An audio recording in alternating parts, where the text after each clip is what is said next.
And can I welcome to this meeting North and East Plan panel. My name is Councillor Javed Akhtar, and I will be chairing today's meeting.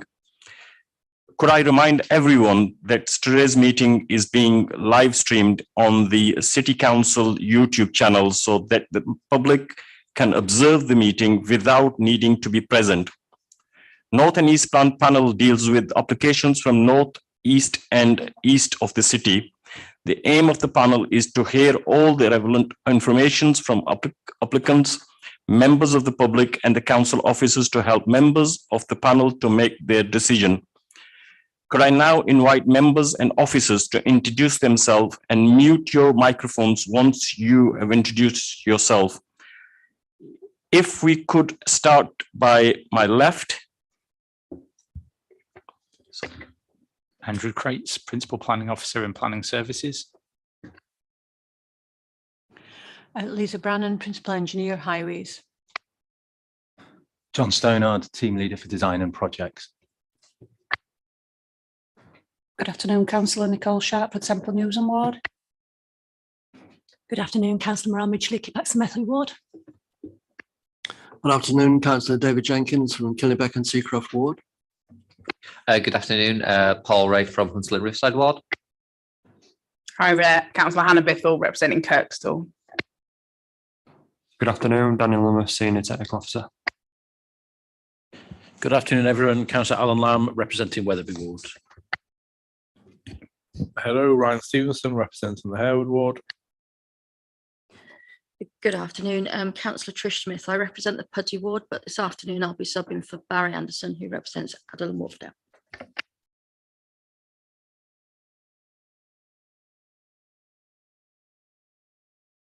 It's Amy Davis, Legal Officer to my right, and I'm Natasha Prosser, Committee Clerk. Philippa Plumtree Valley, Principal Legal Officer, and I'm Lead Advisor to the panel today. David Jones, Team Leader for Planning Services East. Hello, David Newbury, Lead Planning Officer for the Plans panel.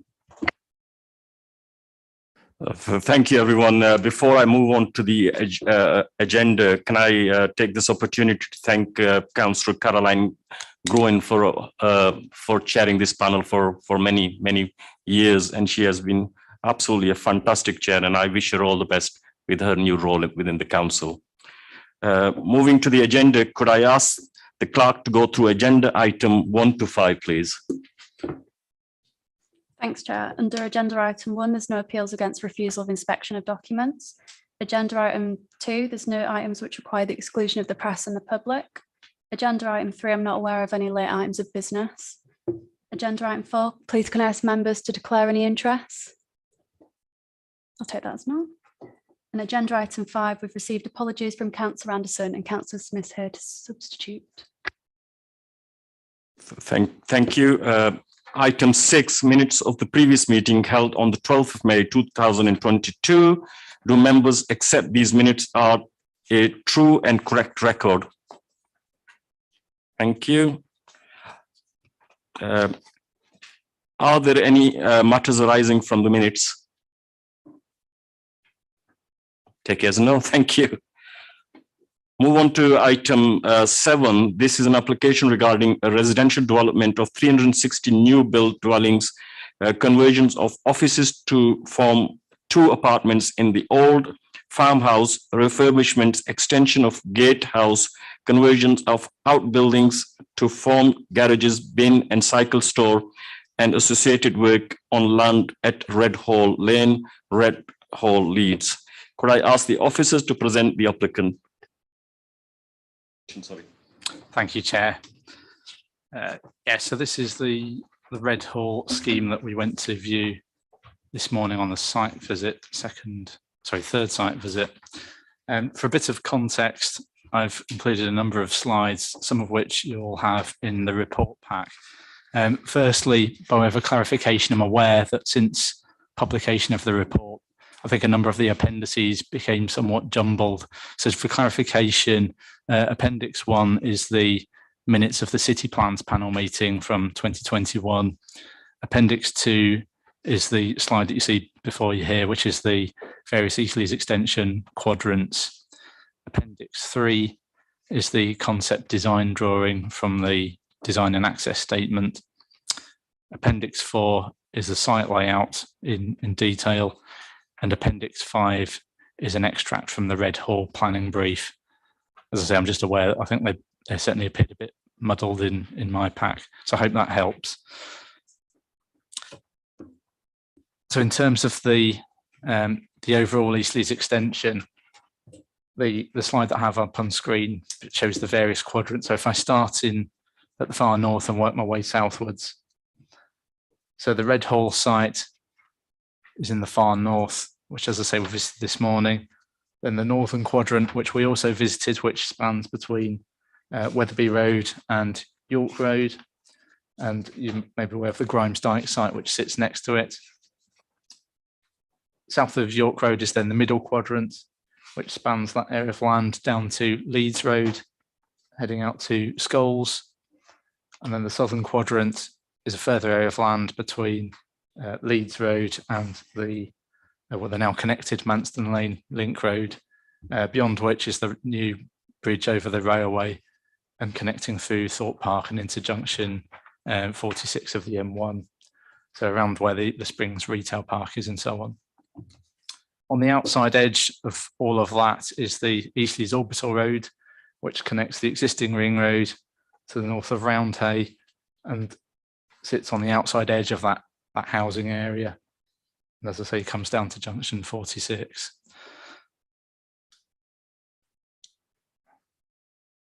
I was warned there was a time delay, sorry.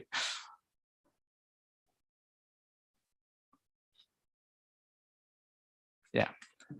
Okay, so this is an extract from the unitary, well, from the policies map, so it overlays the UDP policy areas. So again, as you'd expect, the East Leeds extension area is largely this housing allocation shown in orange, beyond which the green is land sitting within the green belt. For this particular application that the position statement relates to, which is Red Hall, the site is actually split. So there was a housing allocation forming the eastern part of the site, sorry, the western part of the site. The eastern part, which includes Red Hall and spans out to Wetherby Road, was actually an employment allocation at the time of the UDP. So that's a long-standing allocation for effectively a business use, which isn't something that would sit with national policy today. So through the site allocations process, it was proposed to convert that to a housing allocation effectively, but it got caught by the remittal process. And that's because the far northern part of that proposed allocation fell within the green belt. Now, as it happens, that bit of the site falls out to the north of Elaw. So all of the area of land which falls within the planning application area is actually land that was otherwise proposed for development. So the current status is it is allocated for employment, but in terms of the tests that have gone through in the site allocations process, it's not required for employment and housing is acceptable on the site. So in terms of the site characteristics, obviously the key missing thing from this plan is Elaw, which we drove on this morning on the site visit. So we headed westwards to about this point here on the slide, where we viewed southwards towards Red Hall. So Elaw does something like that in between the trees. Red Hall House sits within the middle of the site, which is a grade 2 listed building with a coach house and other courtyard buildings around the rear. To the west of that was the former council depot, and you can see there a number of greenhouses and other areas of hard standing. They've all since been removed since this aerial photo was taken. So that's now the location of the Elaw offices and depot, but clearly in time that will be removed following the completion of the Elaw scheme. The rest of the site to the east, which is the bit that we looked at most this morning, is this green area between Red Hall and Wetherby Road. The number of mature trees within that setting, and particularly a hedgerow along Red Hall Lane itself. There are some open areas within the site to the south here and to the southwest. There is quite a dense area of woodland in this area here, and then some woodland planting along the existing ring road.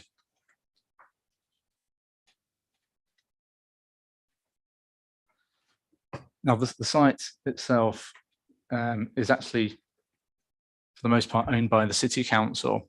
So it would be, if planning permission were granted, it's a capital receipt site. The area which isn't owned by the council is this area around Red Hall itself. So Red Hall, you may recall, was actually owned by the Rugby League, and have recently sold that property on. And there's a separate planning application to convert those buildings to a private hospital, which is being progressed currently, but there's a completely separate entity to this application. So with that in mind, the council drew up a planning brief for the site. So this is an extract from that Red Hall planning brief. So the brief itself indicates an absolute maximum of 400 units, but then through the passage of time as it progressed, it obviously factors in the housing capacities in the site allocations plan. And as I mentioned, the site allocations plan was proposing to bring forward this eastern element as housing. So that's where these indicative capacities of 300 units on the western area where the depot is, and the 50 on the eastern area come from. The other thing that the brief sets out to do is to protect the setting of Red Hall.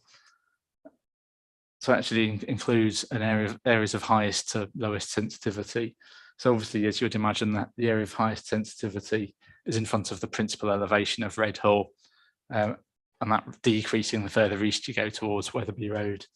And similarly to the rear, it's the area of least sensitivity, the area of the former depot. The other thing that this plan shows, obviously it shows ELAW on here. It indicates existing tree belts and individual mature trees. But it also shows the likely points of access along Red Hall Lane and also off of the ring road at the southern southwestern end of the site. So in the application, there's a design and access statement which takes us through the various sort of design iterations. And this is a concept plan which forms part of that statement. Much of this work had been presented to City Plans panel previously in the context of looking at the wider strategic impact of the East Leeds extension. I've included, as I mentioned, a copy of the minutes from the City Plans panel meeting last year.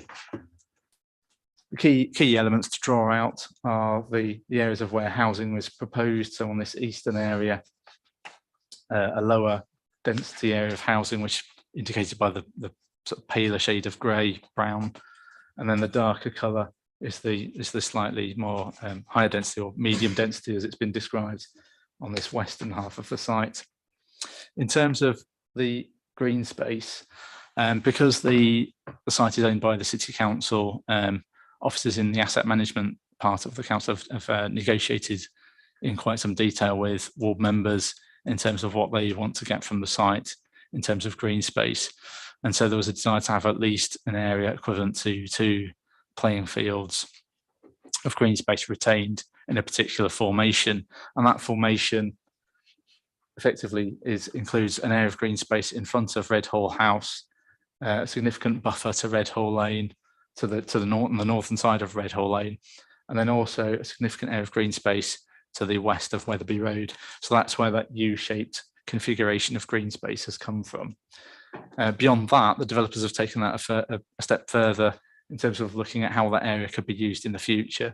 So the areas indicated include potential play areas, community orchard at this southern end, potential kickabout area in front of Red Hall itself, and then a potential further play area to the north.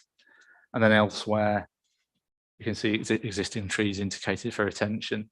There is some tree loss on the western side in that area of copse, and that's partly due to the need to get an access through, and also due to drainage infrastructure.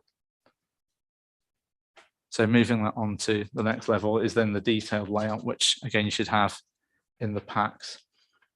I might just go back a step because it's probably a bit easier to see the spine road which connects through from, that's Wetherby Road and Red Hall Lane where we drove this morning.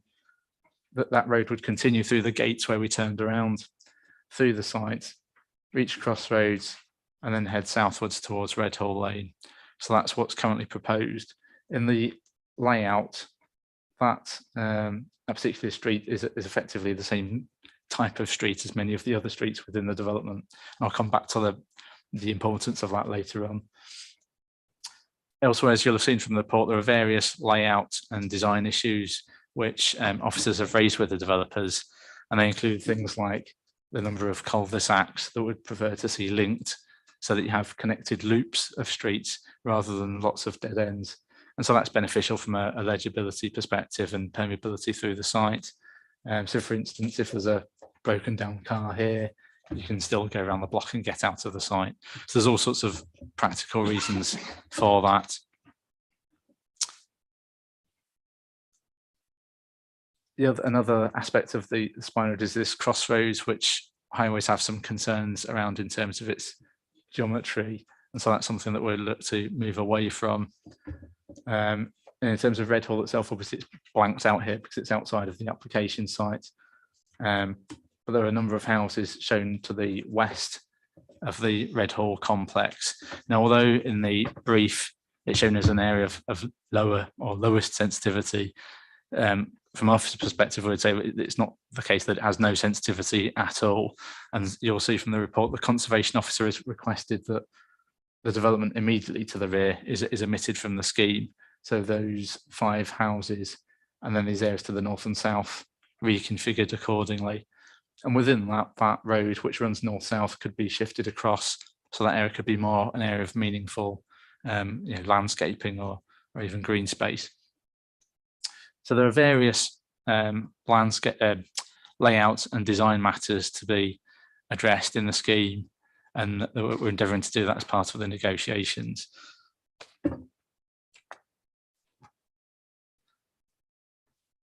Just also mention in terms of housing mix, 9.1, sorry, of the 1-bedroom properties proposed, there's 9.1%, which broadly accords with policy. 2 beds are at 26.4%, which is slightly outside of the parameters for 2-bed properties. 3 beds are at 20.1%, which is slightly down against the target. And of 4+ bed properties, they're at 44.4%, so quite a large chunk. So of the officer discussion so far with the developers, we've suggested perhaps a relook at mix to see how that helps with reconfiguring the layout and design of the scheme.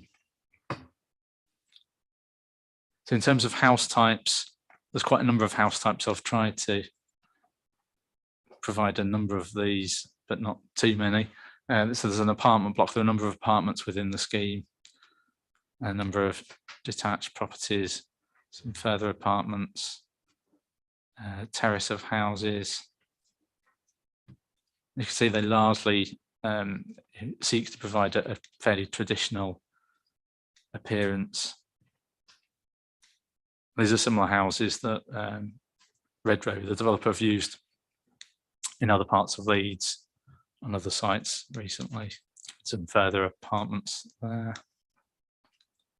We have some sections there, probably quite a way away from you, but you get a general feel in terms of the juxtaposition and the heights of the properties. So generally 2-storey, at best 2.5-storey houses with some use of apartments, particularly around the crossroads element that I mentioned, where there's a block of apartments on each corner, and there are apartments proposed out towards the ring road. In terms of affordable housing, there are various clusters. So for instance, there are some of these terraces of houses, and then again, some of these blocks of flats around the crossroads, and some of the blocks of flats out toward the ring road, as well as some other houses in between.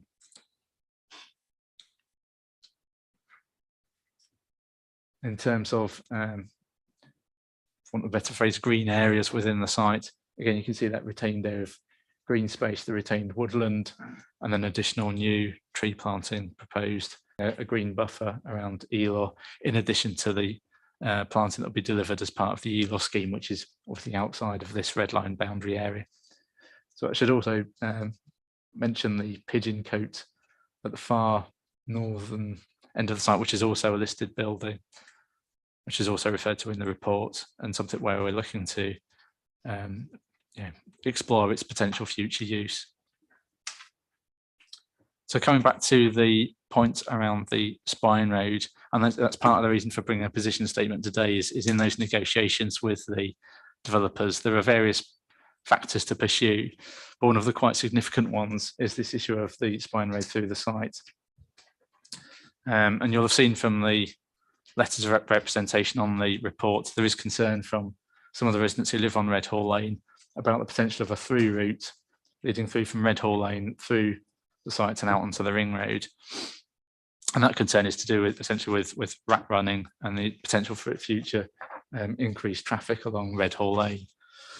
I think from an officer's perspective, the consideration so far is that obviously E-Law, which is due to open in August, significantly changes the dynamic of the local road network.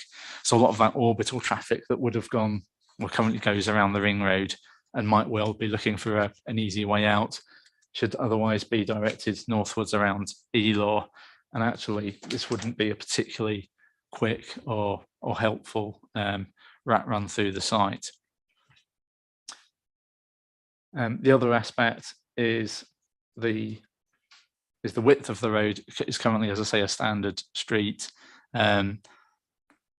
Officers are mindful of the accessibility credentials of the site, and there are large areas of the site which aren't particularly well accessible. They certainly don't meet our accessibility standards. So there are bus stops on the ring road, there are bus stops on Wetherby Road, but there are quite large areas of the site which aren't particularly accessible and certainly don't meet our standards. So with that in mind, we have been engaging with WICA as to the possibility of bus routes through the site and what the potential is for public transport provision. Elsewhere in East Leeds and on the other quadrants, we have been investigating the use of demand responsive travel. So this is where you have a minibus that operates where effectively you can order it at a particular time and go to the local bus stop and get on the bus. And WICA are monitoring that and see that as a potential way forward. So it may well be, at the very least, would want to design this scheme to meet those requirements. Elsewhere in the other quadrants, we have various spine roads, which are designed to a 6.7 metre wide width to accommodate buses, but also have verges and trees on those roads as well.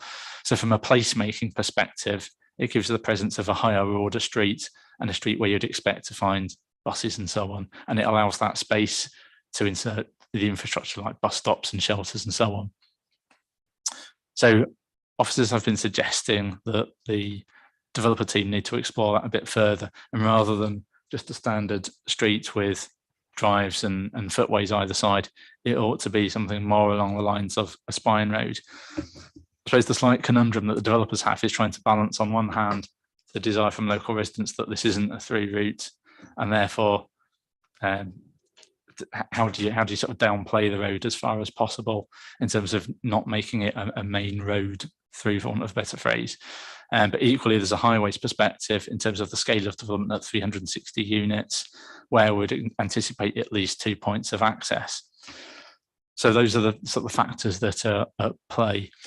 This particular slide was prepared by the developer team, ready to demonstrate the impact that a standard spine road of those dimensions would have, and particularly the impact in terms of the loss of the hedgerow and trees along Red Hall Lane. So that was really the purpose of us going down Red Hall Lane this morning on the site visit, was just to have a look at that.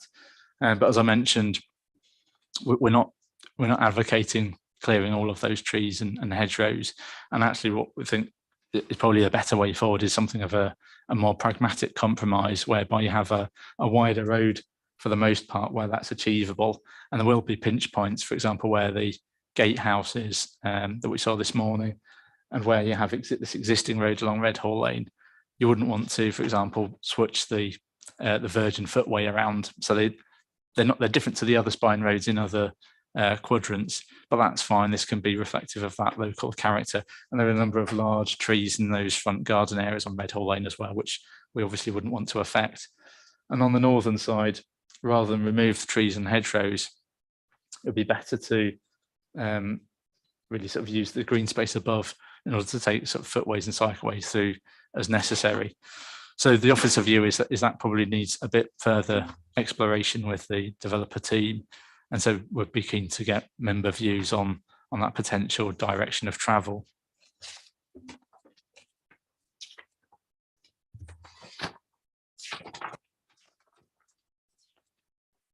I should have mentioned that just to supplement that point. Also a number of sections provided as well, which show the nature of the street as is. So as I say, house, front garden, footways on either side, and a standard 9.5 meters in totality, and a standard street as is currently proposed. Developers have looked at an alternative, what's described as something that's more suitable for a hopper bus. So that would be along the lines of the demand responsive travel bus, which would be obviously a smaller land take in terms of the area used by a spine road.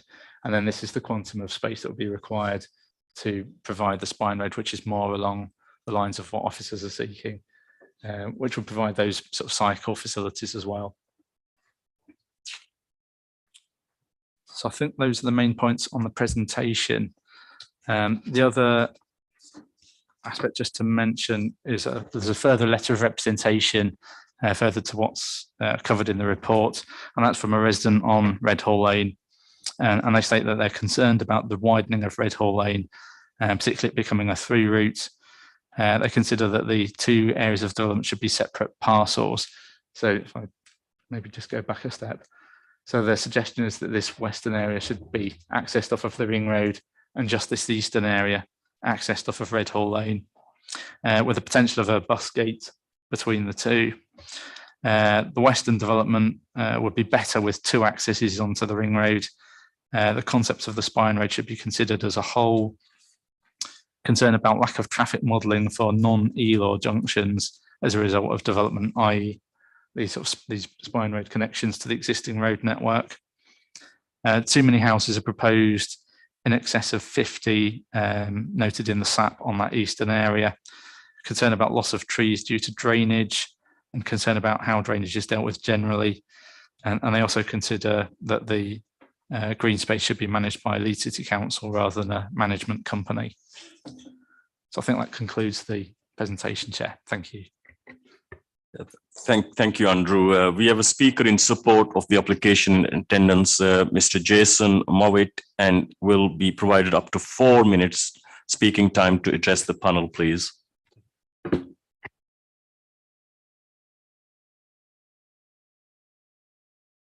Sorry, I think I've got the wrong name. Is it Mr. Johnson? Yeah.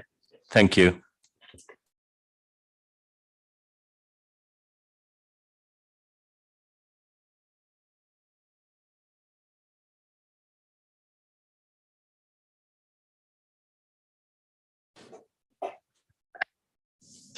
Thank you, Chair. That's on, isn't it? As I say, Mark Johnson, and alongside me, I've got representations. I've got Mike Ashworth from Redrow, just in case we're asked any questions regarding the land in effect. And to my left, Phil Owen from Optima, who's the highways consultant. Hopefully, we're not going to take 4 minutes, but what we would like, if there are any questions to us, we're certainly here to answer them.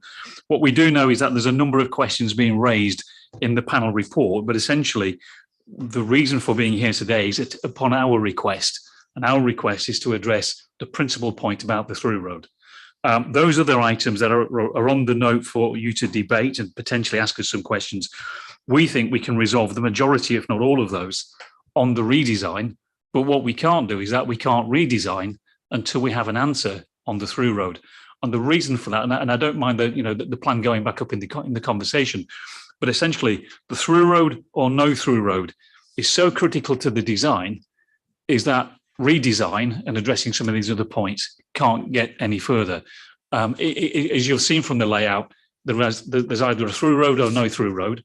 And the difficulty that we've got as the developers, as the applicant, bearing in mind it's the council's site, is that we've got members and residents don't want a through road, and we've got highways officers and WICA that do.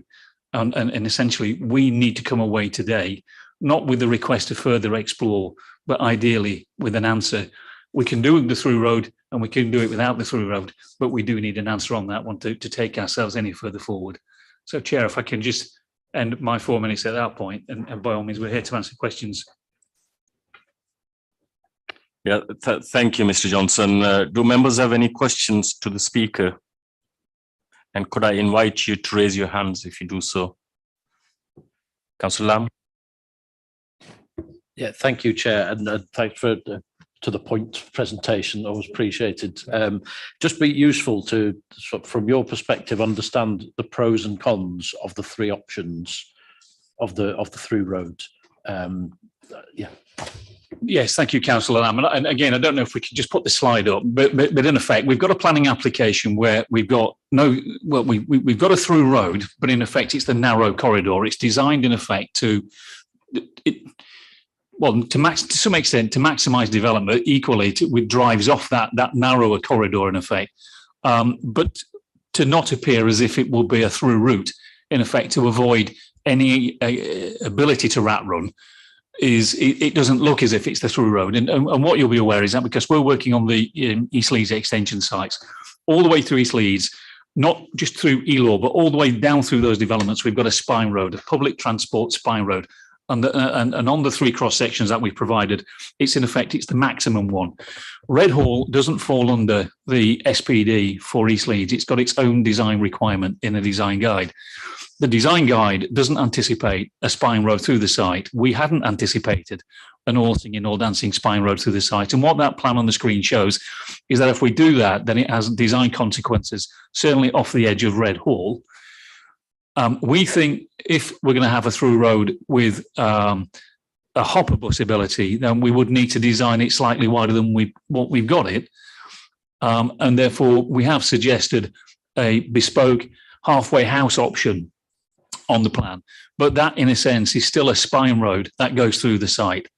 And therefore, our conundrum, in effect, is we're either having a spine road or not. We don't necessarily need to say it's the middle option, but it will be something similar to in different parts of the route that goes through. It was referenced that we could actually stop the road halfway through the site and put a bus connection through. Well, again, that's possible.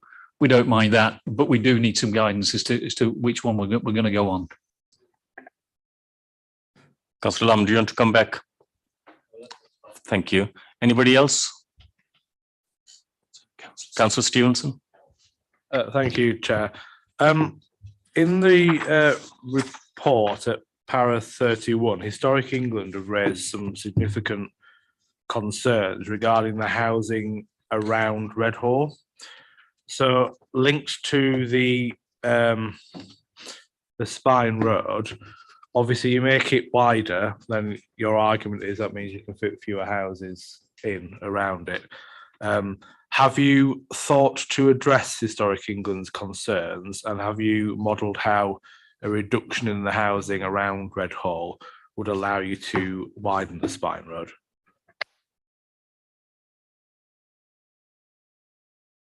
Thank you, Councillor. I'm not sure it's actually connected. Again, I'd like to hear the opinion of the officers on this, but I think the access comes off Redhall Road, which is on the eastern edge of that drawing, where you see in connecting with Wetherby Road. And in all honesty, we're not quite sure what's going to happen with that junction, because we think there's a closure to take place on the opposite side under the northern quadrant. And again, it would be useful for officers to come back and comment upon that.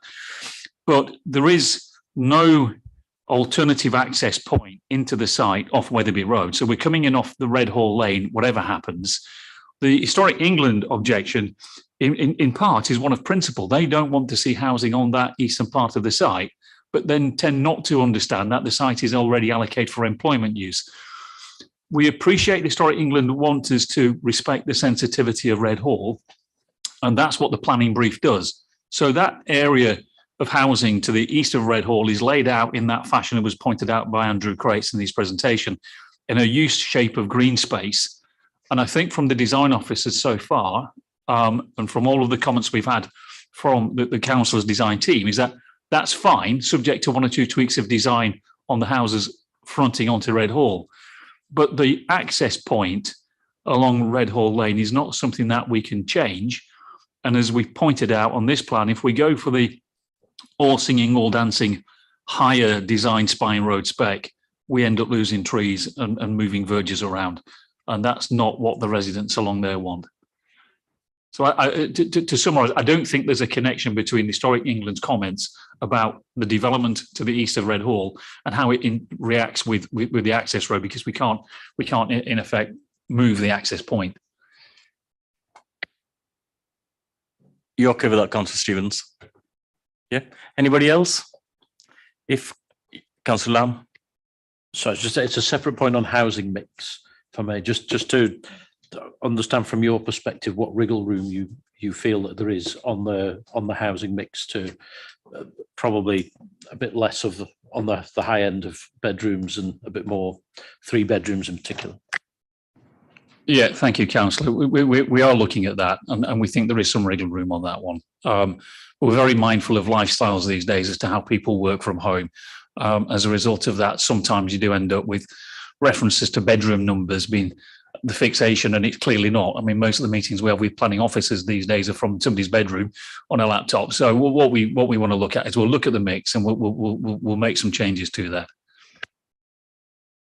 Right. Thank you, Mr. Johnson. Can we also have Councillor Pauline Graham in attendance at the meeting, and will be allocated 4 minutes to address the panel, please.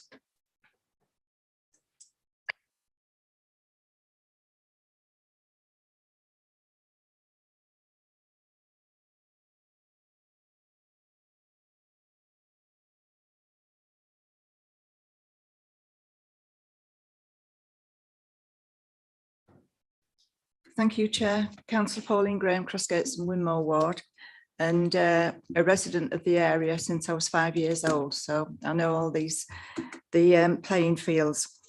I never thought I'd see any building on the fields, but that's something that we went through, and we've worked with the developers and keeping green space at the front, in front of the house, and also along Wetherby Road. So it's not houses on the road, it's still the fields there.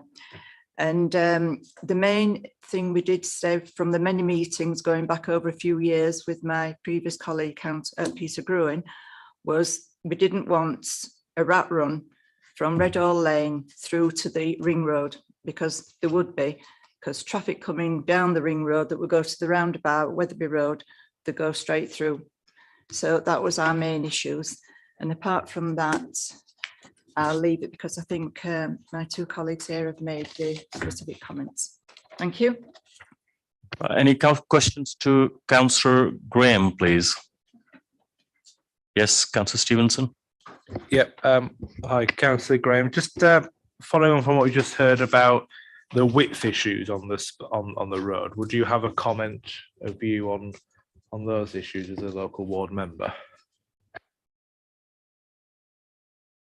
The road through the proposed estate being built. No, I think that was a good point, actually. Yeah.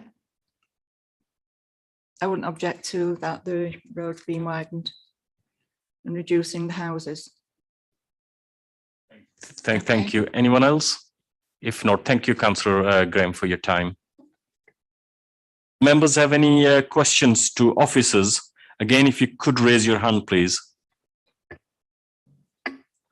Councillor Lamb. Yeah, it's a similar question on the road layouts, just to understand from officers' perspective what the rationale is for the big spinal route, which I can see the point from ward members and the local community and the concerns that they have. So I'm just understanding why that's officers' preference and why that's better than the alternatives. So I think when we've got a housing development of this size, we want to make sure it's properly connected.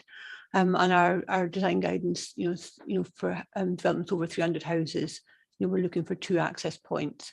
And I think what I'd like to emphasise is that I'm very much looking at it rather than talking about a spine road, that we're talking about a development with 2 separate accesses and how those link in the middle. Perhaps, I think there's further work and discussions need to be had, but it's about also that placemaking. So one, allowing public transport penetration. I mean, so one option that maybe consider in the future is that the ring road bus is diverted through the site. That is one thing that could perhaps be considered. So it's important, we think, to future-proof the development so that there is a route that a standard bus service, could travel through the development. There's a large area of the development that is well over 400 metres from the existing bus stops. So it's about making sure that it can be accessible by public transport. In addition, it's about trying to achieve street trees and verges. At the moment, the proposals have no verges and no street trees on what the developer has put forward, and also providing cycle provision. At the moment, there's no segregated or even shared use cycle provision in the proposals the developer has brought forward. So I think I'm open to looking at, sort of, it doesn't have to be that sort of spine road that's a continuous route like that. It could be one connector road in and another one coming from Redhall Lane that meet without being that obvious sort of, through route and that spine road concept. I think perhaps we need to move away from that and think of it as two connections with the proper infrastructure to allow that bus penetration and also provide the verges, the street trees and the cycle provision and pedestrian provision. Does that answer your question? Yeah. Yes, it does. I think my sympathies probably lean towards the concerns that residents and members have raised about rat running, and having experienced it in my own ward and lots of other, I'm sure lots of colleagues around the table have got developments where they spend their lives trying to unpick that nice connective route is lovely in theory, but the practicalities of how people actually behave then becomes a problem. And that's probably where, so what would you say to those concerns that people quite understandably have? I think as with the opening of ELAR, you've got the new, which we saw people on site visits this morning. So in terms of the traffic modelling that's been done, I don't think the evidence is that it wouldn't be a significant rat run. There'd be no benefit to using that. And also with the northern quadrant coming forward and the proposed closure of the eastern arm of Redhall Lane, that also lessens the likelihood of that being a rat run. And I think with the additional road infrastructure that's being delivered, and also if an appropriate layout and way the junctions work within the site, that you would minimise the risk of that becoming a rat run.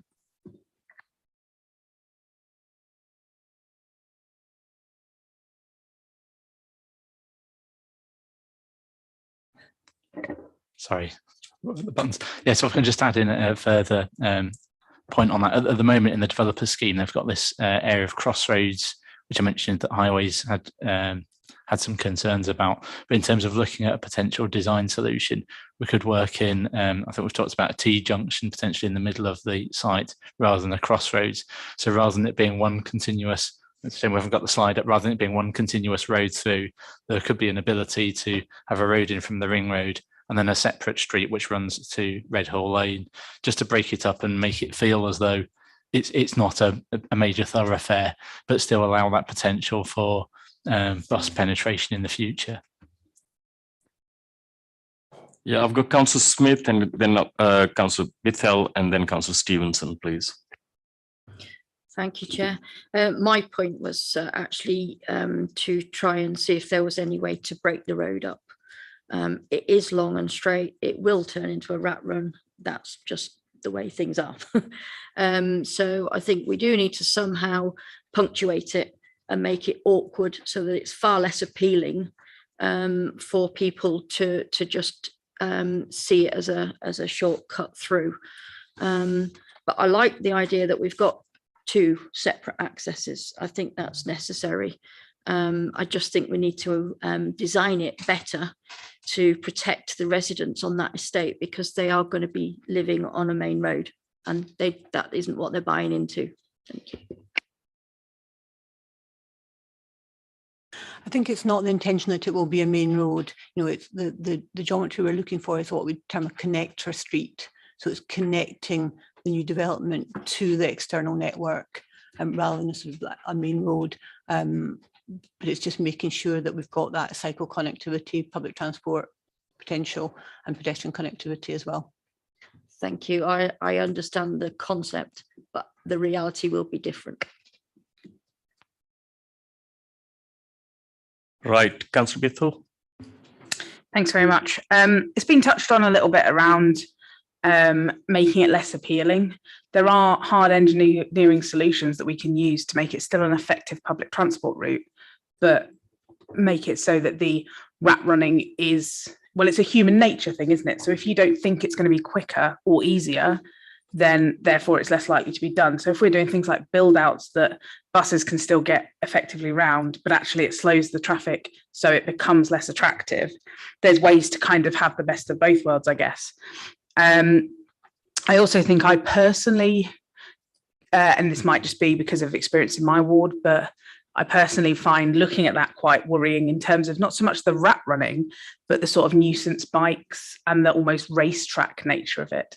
And obviously when we have things like speed cushions, speed bumps, etc. put in, actually they make it kind of a game. So whether or not there's something that can be put into it that mitigates for that at the same time would be something I'd be interested in seeing. And then also just a small point on cycling.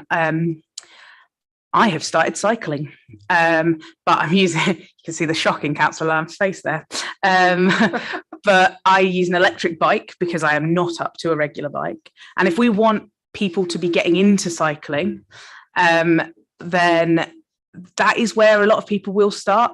Electric bikes are incredibly heavy, and to have at one end the only option as stairs, I'm finding quite worrying. It talks about the pedestrian link to the pedestrian and cycle path facilities being developed will be only, because of level changes, accessible by steps. So I'd quite like some sort of acknowledgement that there'll be a ramp or something. You know, you can get those ones that they kind of clip onto and you can just push them up.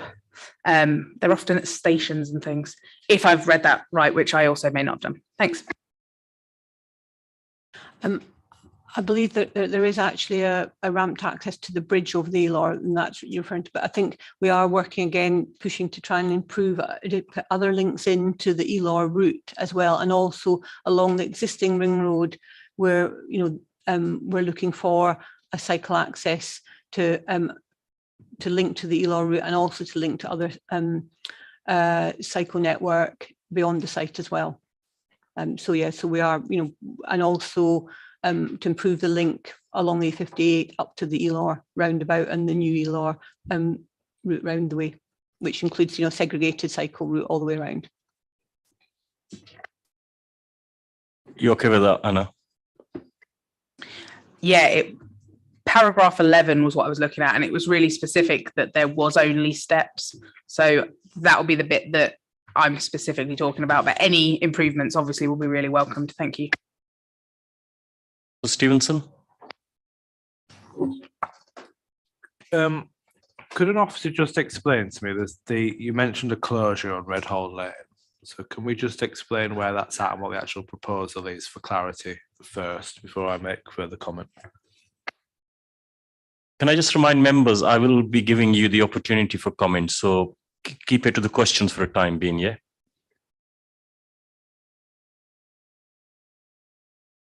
Can we go back to the slides? Sorry. If I can.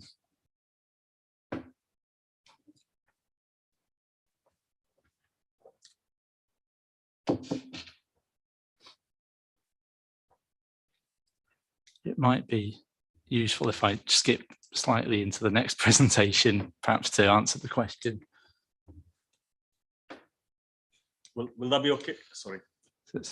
Will that be okay if the question can be addressed at the... It's next, yeah, so it's only a couple of slides away. Okay. Yeah.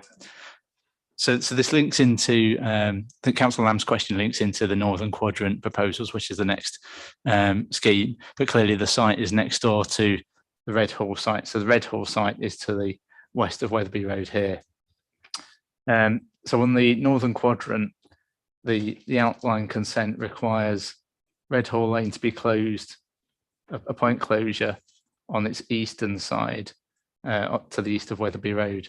And that's because of the existing safety concerns around that crossroads. And that's the crossroads that we moved through this morning on the minibus. And historically, that's been an area of difficulty. And I know that's been exacerbated in more recent times due to construction traffic and so on related to ELAW. At the moment, the existing residents down here, the way that they access Wetherby Road will be generally to travel north, then along Red Hall Lane, and then they've got the choice of going straight on left or right. And obviously straight going left takes you down to the ring road, and turning right takes you out towards Wetherby. In the northern quadrant, broadly speaking, development will take place moving eastwards from the Wetherby Road junction and westwards from the York Road junction. So that I mentioned the spine road through the northern quadrant. At a point when that meets Cole Road, that provides a connection. So at the moment, Cole Road is closed to the north here, which is why we couldn't go up there this morning.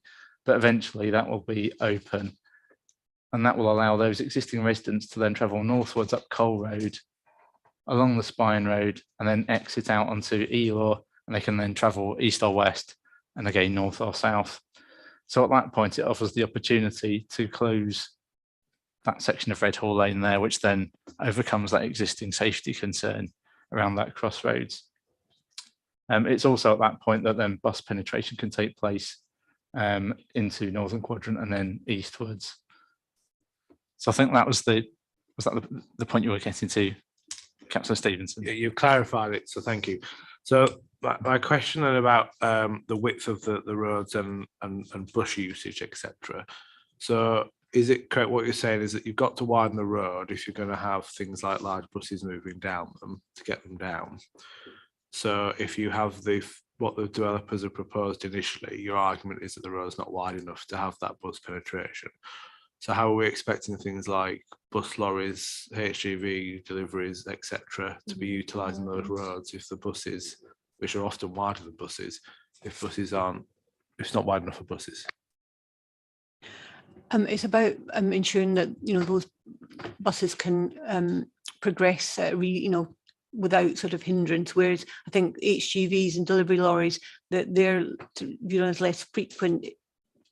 And so it's about making sure that there's a bus route that isn't going to be obstructed, and that those buses can get through. And whereas we'd expect sort of like the large HGV penetration is something that is very infrequent. I think the experience of most bus users in the city at the minute would be that they're not that frequent, given the strikes. In terms of that though, why therefore can't the developer build in bus stops that sit not on the main highway, so buses would pull in and allow the free flow of the highway? Why is it that the road's got to be wide enough all the way along? So really it's about allowing that sort of the safe passage of that vehicle, and also allowing sort of space for those bus stops. And I think, usually we'd only ask for like bus lay-by pull-ins on really significant main roads where you're holding up other traffic, whereas we wouldn't be needing that on this road. But it's because I think you've got to also allow for potential parked cars, that type of thing as well. So a bus still needs to be able to pass vehicles that are parked, etc. as well. And that's partly why the road would need to be widened. Lam? Yeah, I just wanted to ask about a bit more about the bus routes, because why are we so concerned about having a bus route straight through there? Because my logic, unless I've got it wrong, if you were going to have a bus route through there, there's currently bus provision down Wetherby Road and round the Ring Road. So a bus that went through the estate will be diverted off one of those routes, which would mean the existing residents would be less accessible than they are now. So the benefit would be to the new residents, because they'd be a bit closer to the bus stop, and you'd have taken it away from existing residents, because you wouldn't, there's been no justification for putting a brand new route that purely diverts through there. It would have to be something that was diverting from an existing existing route, or have I missed something? I think it's at the moment we don't know what the bus services are going to look like in this area in the future. But what we don't want to do is basically preclude the opportunity for that bus route, to go through this development. There's a significant amount of this development where the proposed houses are more than 400 metres from the existing bus stops. Whereas the existing, say for instance, if you looked at, say, the Ring Road bus, most of the houses along the Ring Road frontage would be able to access a bus further along the Ring Road bus stop or on Wetherby Road itself. So it's about ensuring that there's a potential to improve the accessibility for the future residents of this development. It may be that the public transport offer is demand responsive transport. That's a pilot that's being rolled out at the moment, with sort of monitored, but we don't know exactly what the bus routes are going to be in the future. And there will be a balance about where is the most demand, but it's about making sure that there's bus routes and bus stops within our acceptable walking distance and to meet our accessibility standards in the future. Dave, do you want to come in? Yes, thank you, Chair. Lisa just touched upon it, and as we've got John, our design team leader here, I think it's probably a point to give members a complete picture about this, the spine road on the main through route, or whatever label we put on it, because it's not just solely confined to a highway issue.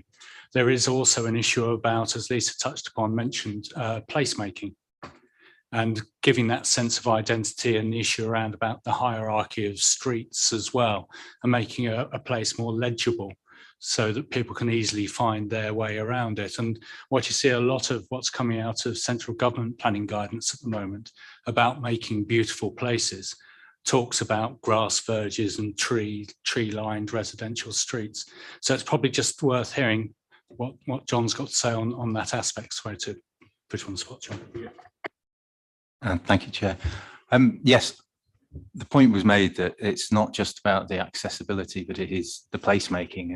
And with the development of such a large scale, character, sense of place, what makes it different from the other large development plots becomes really important, particularly when we're talking about a single phase of development, huge number of units delivered at the same time, and at presently proposed a pretty similar style.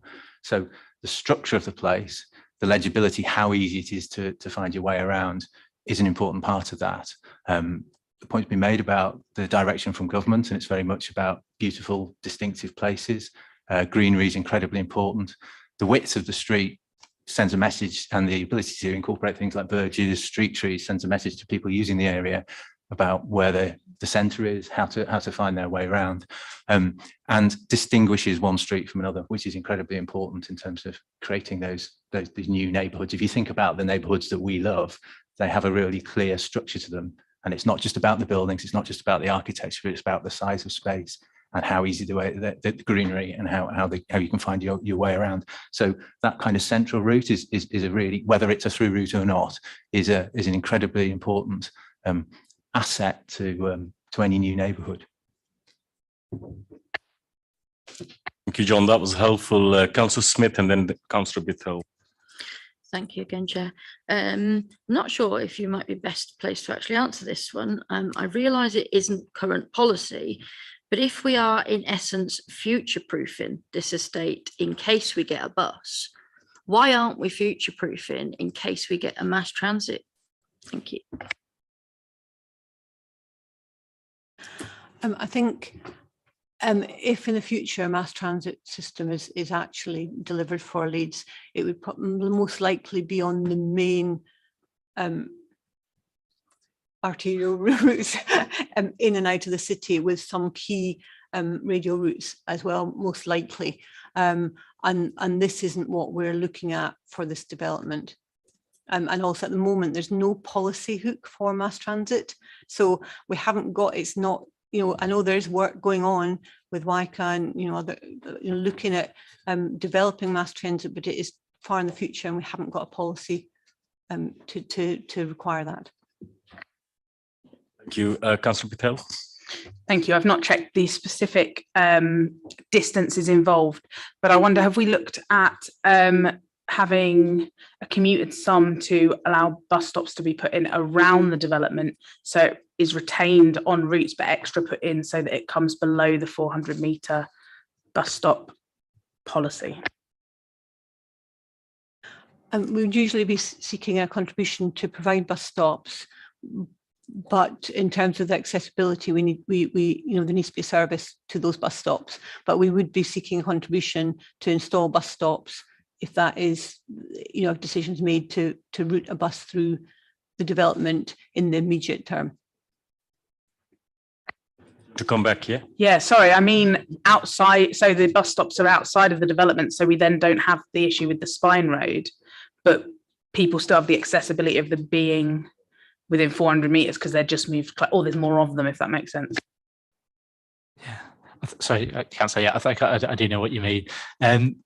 I don't think in this particular case, because of where the bus stops are in actually quite close proximity to the Red Hall Lane junctions and the Ring Road entrance, I don't think it would actually change. So even if you had additional stops on the Ring Road or and Wetherby Road, there's probably not that much space for them to be that much further on than where they are. So I don't think it would change the dynamics of it. So the area that's relatively inaccessible is that sort of central core area of the site.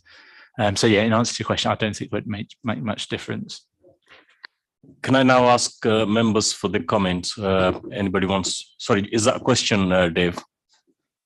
So mine's a question really about when does this whole plan come? This is like almost a pre-app stage to a degree. So does it come back again? And then the second point is, the flexibus has been running for about a year in East Leeds, and I just wonder if we've got any indication as to its usage, because the flexibus doesn't actually need bus stops. So it's like a taxi service to your house or to the corner of your street. So, and the third point is, when the new Elaw Road opens in August, we don't know yet what the effect is going to be on the whole area holistically, if you like. So if things do come back again, we maybe get some indication. I mean, I've heard that one traffic engineer said it was going to reduce the traffic on the ring road around Seacroft by about 80%, but that's hard to know, isn't it? Thank you. Yes, so at this stage, we're at a position statement stage. So it's a live application, but as Mark Johnson touched on earlier, it's really the application is here today to try and seek out members' views on the scheme so far, and particularly this knotty issue of the spine road, because that then affects the dynamics of everything else on site in terms of the changing layout. So in the fullness of time, there will be a redesign of a scheme, and that will then be brought back to panel for a decision. And that's the question on the DRT side of things. Yes, it's a trial that's been running for a while. I think from the discussions with Wyker, is it about, must be nearly a year actually. So I think it's got a bit further to run. I don't have any figures on how well it's doing or otherwise, but we could probably get those from Wyker. I don't know, Lisa. I don't have any figures per se. I know feedback is quite positive, but I think usage is quite low. So it is a pilot, and it's whether that is something that is going to be sustainable financially in the long term. I think it's too early to say. I think the other thing just to obviously add into that is it's been a pilot, unfortunately, during the pandemic as well. So that's probably affected the dynamic of usage. And as you say, quite rightly, obviously Elaw will be opening imminently. And so we may well have, at the moment, we're forecasting what we think might happen to traffic. So it will be useful to have that real life experience of how is it actually being used. And it'll probably take a little bit of time to settle in, but it'll probably assist in the future in terms of considering these applications once it's in full use. Councillor Jenkins, you want to come back? Yeah, so there's money allocated in this travel plan for club cars and so on. I just wonder if that money would be better spent on subsidising the flexibus service, because I don't know, questions have been asked really about whether those travel plan vouchers, if you like, are very effective, really, and get well used. Yeah, if we can just come back on that. Yeah, so there's the travel plan and the residential travel plan fund, which is to fund particular measures like bus passes and the car club and so on. But quite separately, there's also a bit around public transport infrastructure. So we'll be looking at a separate fund or contribution towards something, be that DRT or a bus service extension in any event. But that's still an area of exploration with WICA. Can I now invite members for any comments, please? Lam, Stevenson, sorry. Must look alike today. Going back to that Red Hall closure, I was a bit disturbed when I heard that the argument for making the closure was because the junction's quite bad. And when we're spending millions as a council on the Elaw Road and the developers spending millions developing this area, it seems a bit of an odd argument to say that that junction is still going to be a problem, because it would seem to me that this is a stage where you say improve the junction then. And it is a bad junction at present. Buses going down there would make that worse, most likely. But I really think somebody ought to go back and look at improving the junction rather than just closing it, because you're trying to reduce rat runs, etc., through this part of the development. But I wonder where, to be colloquial, my constituents on Bramley Fields further down, you're telling them they've got to go north to come south because you're closing a route that they'd ordinarily take. So I think by way of a comment from me, Chair, I'd say if you're going to look at anything in terms of highways, you've missed an opportunity to actually look at how you can widen junctions, etc., and make that whole crossroads work better, and keep it open for those who do want to use it. Andrew, do you want to respond to that, please? Thank you, Chair. Yes, it's probably something sort of expanded on further. So whilst that closure point is related to the Northern Quadrant consent, it's a valid point in relation to this application on Red Hall. That may well be happening ahead of Northern Quadrant, because obviously that closure is related to the Northern Quadrant. So there is a discussion ongoing around, well, with the crossroads as it is, what might potentially need to be done to improve that junction. So I think that's an open area of discussion that we're having with the developers. So at the moment, they're not proposing anything, but that's something we said, well, potentially that closure doesn't happen this whole quite a way down the line. So what happens in the meantime to make that as safe as possible? And my further comment regarding buses, I'm not sure I particularly see the need for buses to go through the estate, for the points that Councillor Lamb made.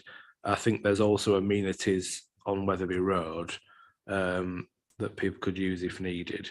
I would question, we've got quite a lot of flats, which I know we're coming on to housing mix afterwards, but I think the argument was being made that that's maybe an older population who would require the buses, require the amenities. Well, have we looked therefore about putting amenities into the development as another alternative? And that might be something to explore. And just think on the buses, a comment that you might want to go away and think about is whether a bus turnaround area might be more sufficient. So actually you plonk one bus stop in the middle of the estate on the entrance up to Red Hall, so a bus can come in and turn around and go back out rather than go right through the development. I don't necessarily require an answer. Just if you've got a notepad but you're going to go and discuss other things, you can put that on it. Thank you, Councillor Stevenson. Councillor Lamb. Thank you, Chair. Can I just, are you wanting us to cover all four of the questions at this stage in our comments, or are we just talking about the Spine Road? It's open for comments, so okay. Yeah. Okay, well, on the Spine, I don't like the idea of a Spine Road, and the more we've talked about it, the less I like it. I think it's unnecessary for a number of reasons. And my concern about it is probably less the rat running opportunity, more the speed opportunity. And Councillor Bithell alluded to it, that I can't see where people would rat run to and from, given it's bounded by Wetherby Road, a lovely new link road and the ring road. It's difficult to see too many circumstances where you'd think, right, that's going to save me time getting where I want to go.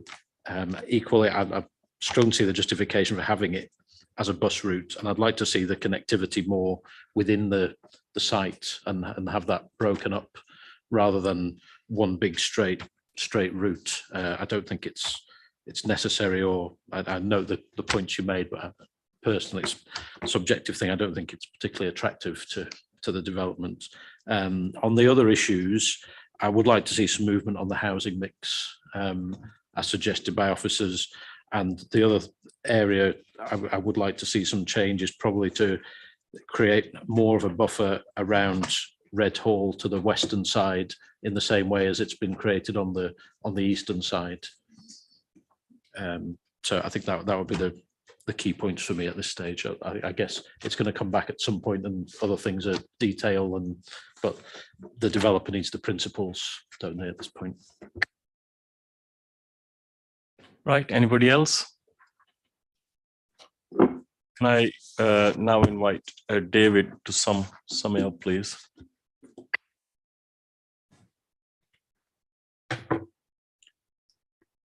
Yes, thank you, Chair. I think my understanding from the general feeling from members is really one, not necessarily to encourage because of concerns about speed and volume of traffic going through the development. So not to encourage a bus route through the site along a spine road. So we will take that away. Picked up on, so that's in respect of question number 1. In respect of question number 2, do members have any comments to make in respect of conservation matters? Well, the main comment which has come through, Councillor Lamb has just made in respect of requiring more of a buffer to the west side of the Red Hall listed buildings. On that point, so in respect of question 3, which deals with members' observations and housing provision, the main point is to revisit the issue about housing mix, to have a look at that. I don't think we've got any comments in respect of the landscape proposals at the present time, but they may well change anyway as a result of the comments members have made about the bus route, the through road and the buffer on the western side. Question number 5, in terms of members' observations in relation to transport and connectivity, want to improve connectivity within the site, but consider that the wider site with Elaw and the ring road is reasonably well served in terms of transport provision and connectivity outside the site, but want to improve connectivity within the site. So they're the main points I've got, Chair. So thank you, David. Based on the summary provided, does anyone wants to move the motion? Could I have a proposer? Yeah. So much moving the motion, but just agreeing. Okay. Just can we agree to the summary then? Yeah. Yeah. Thank you. You can tell it's my first meeting, can't you? Thank you.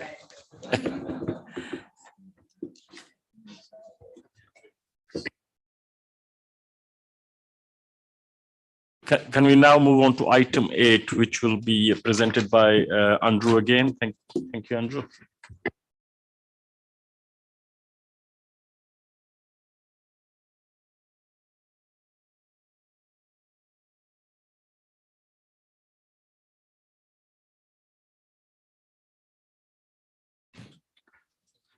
Thank you, Chair. I referred earlier to the Eastleigh extension diagram, so I won't go through all of that again. But as I mentioned before, this particular pre-app proposal relates to the far western portion of the northern quadrant and relates to a pre-application proposal for 423 dwellings. I'll just move it on again to the master plan. So this was the master plan in the outline consent. But worth just giving you a very broad overview of the northern quadrant. Obviously, this application actually came in quite some time ago, before ELAW was pursued by the council and ultimately delivered. And as part of that scheme, essentially the orange areas within here are the areas of residential development. The pink rectangle there is a 2-form entry primary school, which will be delivered on site. And in the southern portion, there's a local centre with local retail and health facilities that will be provided. The link between all of those is the dark grey, which is the spine road, which links the ELAW junction where we parked this morning on the site visit. And that links all the way eastwards along to Skelton's Lane, across to the Skelton Lane junction with ELAW, and then down southwards to the York Road junction. And there's also a spare off, which will connect through to the Grimes Dyke site. Green spaces are also set within a green space strategy within the outline consent.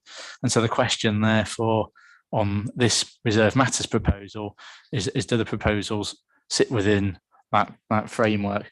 So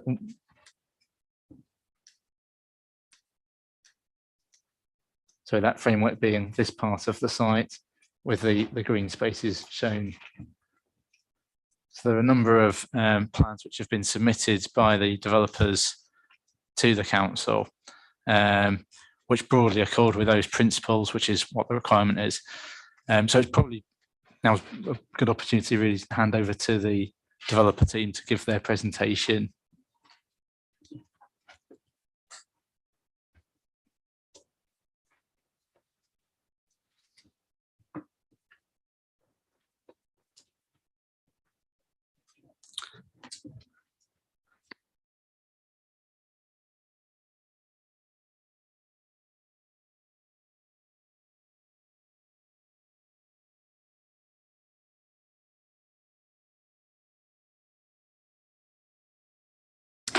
Thank you, Chair. Shall we introduce ourselves?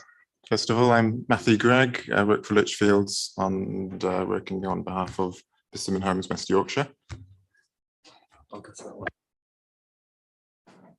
James Parkin, Head of Land for Persimmon Homes, West Yorkshire. And Adam Jackson, Planning Manager at Persimmon Homes. Thank you. So, yeah, we'll give you a bit of an overview of Phase A of North Quadrant this afternoon. And we're going to go through the layout a little bit. We're going to zoom in and then zoom out. These are still work in progress plans. So, you know, there's still some things that we can do and some things we can add to based on feedback today and also feedback from the consultation that's currently ongoing. We'll go through some of the design and policy considerations that we're taking into account. And we'll give you some initial feedback on the public consultation as well that we've been carrying out. So the site, as you know, is bound by Wetherby Road to the west, with Redhall Lane on the south and the ELAW on the north, and it does straddle Cole Road. And what we're trying to do here, it's been mentioned about sense of place. You know, the site entrance here from ELAW, you know, it's very, we're trying to make it very clear that this is the entrance to the site, clear about the street hierarchy. It's a public transport route. It's wide enough for buses to go down. It's integrated into the ELAW, so for pedestrians, cyclists, and vehicles. Safety overlooking. We've got some apartment blocks situated around this entrance area here, which are about 3 stories high, and they give a sense of arrival with spaces in front, set back from the road, with car parking behind. And when you arrive, the idea is that you can see clearly where you're going to be going along the Spine Road, but you can also look to your right with connections to the south towards Redhall Lane, which connections for both pedestrians and cyclists, off-road cycling provision. So along the Spine Road itself, The design reflects the fact that we've got higher order street here, so there will be a little bit more activity compared to some of the quieter streets to the side. We're looking therefore to set back some of the houses and some of the small apartment blocks from the street. There's the cycle off-road cycle and footway on the south side of Spine Road, and it's also tree lined as well. There'll be limited private accesses off the Spine Road. There will obviously be some, but where car parking is needed, that's to the rear of the buildings. And we've got well-defined front garden boundaries as well along the Spine Road, and in fact throughout the whole of the development. And looking at Cole Park, so Cole Park here is in the centre, or kind of in the centre of that picture there. It's on the Spine Road itself. It's still work in progress, so we're still working on the landscape proposals for this site. But what we're trying to do here is trying to connect habitat features, landscape features, and public open spaces together, across the site. So, a coherent framework, echoing the outline application and the principles set down there. We're connecting these features with tree-lined streets and green corridors. So one of those features is Cole Park. It's an informal open space. We haven't fully decided exactly what it might be, but it could be some seating areas there. And because it's on the Spine Road, it's overlooked by passing traffic and by passing cyclists and pedestrians. It's also overlooked by the houses as well, and it's south facing. And then we've got some open space indicated there as well to the north of the map, just between the houses and the E-law. And yeah, we're conscious of the fact that this is right on the edge of the city. The countryside is beyond E-law, and we want to soften that transition from suburbia into the countryside. So slightly lower density, and we'll come on to character in a few moments. Looking at Providence Park and Cole Road. This is obviously a dominant feature. It's got a playground, and it'll have area for informal open space as well. It's immediately accessible from the Spine Road, so we're proposing to retain the hedgerow from the Spine Road down to Red Hall Lane, which is there currently, and the trees as well, and integrate an off-road cycle pathway from the Spine Road down to Providence Park, and also make it accessible to the east where the primary school is proposed. We've also got an additional open space there near the primary school, which will also be well connected to Providence Park itself. So it'll all sort of serve, yeah, that's it. It'll all serve as a focal point for the development. It's well overlooked. It's visible from the Spine Road, and it's visible from Red Hall Lane as well. So distant residents to the south, it's meant to be a good focal point. So Red Hall Lane, we're proposing to retain the hedgerow along Red Hall Lane and the trees. And when we met with ward members in February, one of the key points was we've got to have good footpath and cycle links from the site into Red Hall Lane to the south. So we've got several of those from the end of the roads there, and the only vehicular access is from Cole Road, which is now just off the picture. So Red Hall Lane should be a little bit quieter, and it should be quite a pleasant environment there. So bringing it all together, it's well connected. We're proposing to in line with the outline proposals. We've got the Spine Road through the middle. It's well connected, open spaces throughout, and we're looking at a range of 1, 2, 3, and 4 bedroom houses. You'll see in the report the proposed mix, and clear street hierarchy, and several cycle and footpath connections throughout. So looking at some of the design and policy considerations, we talked a little bit about character there. I mean, in the outline proposal, it was the idea that you would have different character areas. And the idea, I suppose, is to enhance the positive character of the existing area, the housing to the south, and to help maintain the character of the wider landscape in which it sits. So, I've got the E-law there now, but, it is on the edge of the city. So we're very conscious of the fact that you've got this, existing houses to the south. We want to mirror those to some extent. We've got the spine road down the middle, so there's an opportunity there to do something a little bit more contemporary, perhaps, and perhaps a little bit different. And then we've got the rural edge to the north. So just to give you a flavour of what that will look like, or could look like on the plan, we've got the blue areas there. Those are what we might want to call the urban edge, the lane edge, and then we've got the purple along the top, which is the rural edge, and then we've got contemporary predominantly along the spine road. And what those sorts of houses might look like here, we've got some selection. We've got Barnwood Contemporary. We're there. There's a couple of those near the entrance area, just off the Spine Road and looking over Cole Road as well. We've got Marston Contemporary, again just off the Spine Road, but not actually on it itself. And the others speak for themselves. So you've got the Galloway Rural and the Nebworth Rural, which are buff brick, and a good mix of materials there to sort of mix it up throughout the site. And the Galloway and the Saunton are more traditional, a little bit more traditional with some more red brick, which in the context of the wider housing to the south, I think we think would work quite well.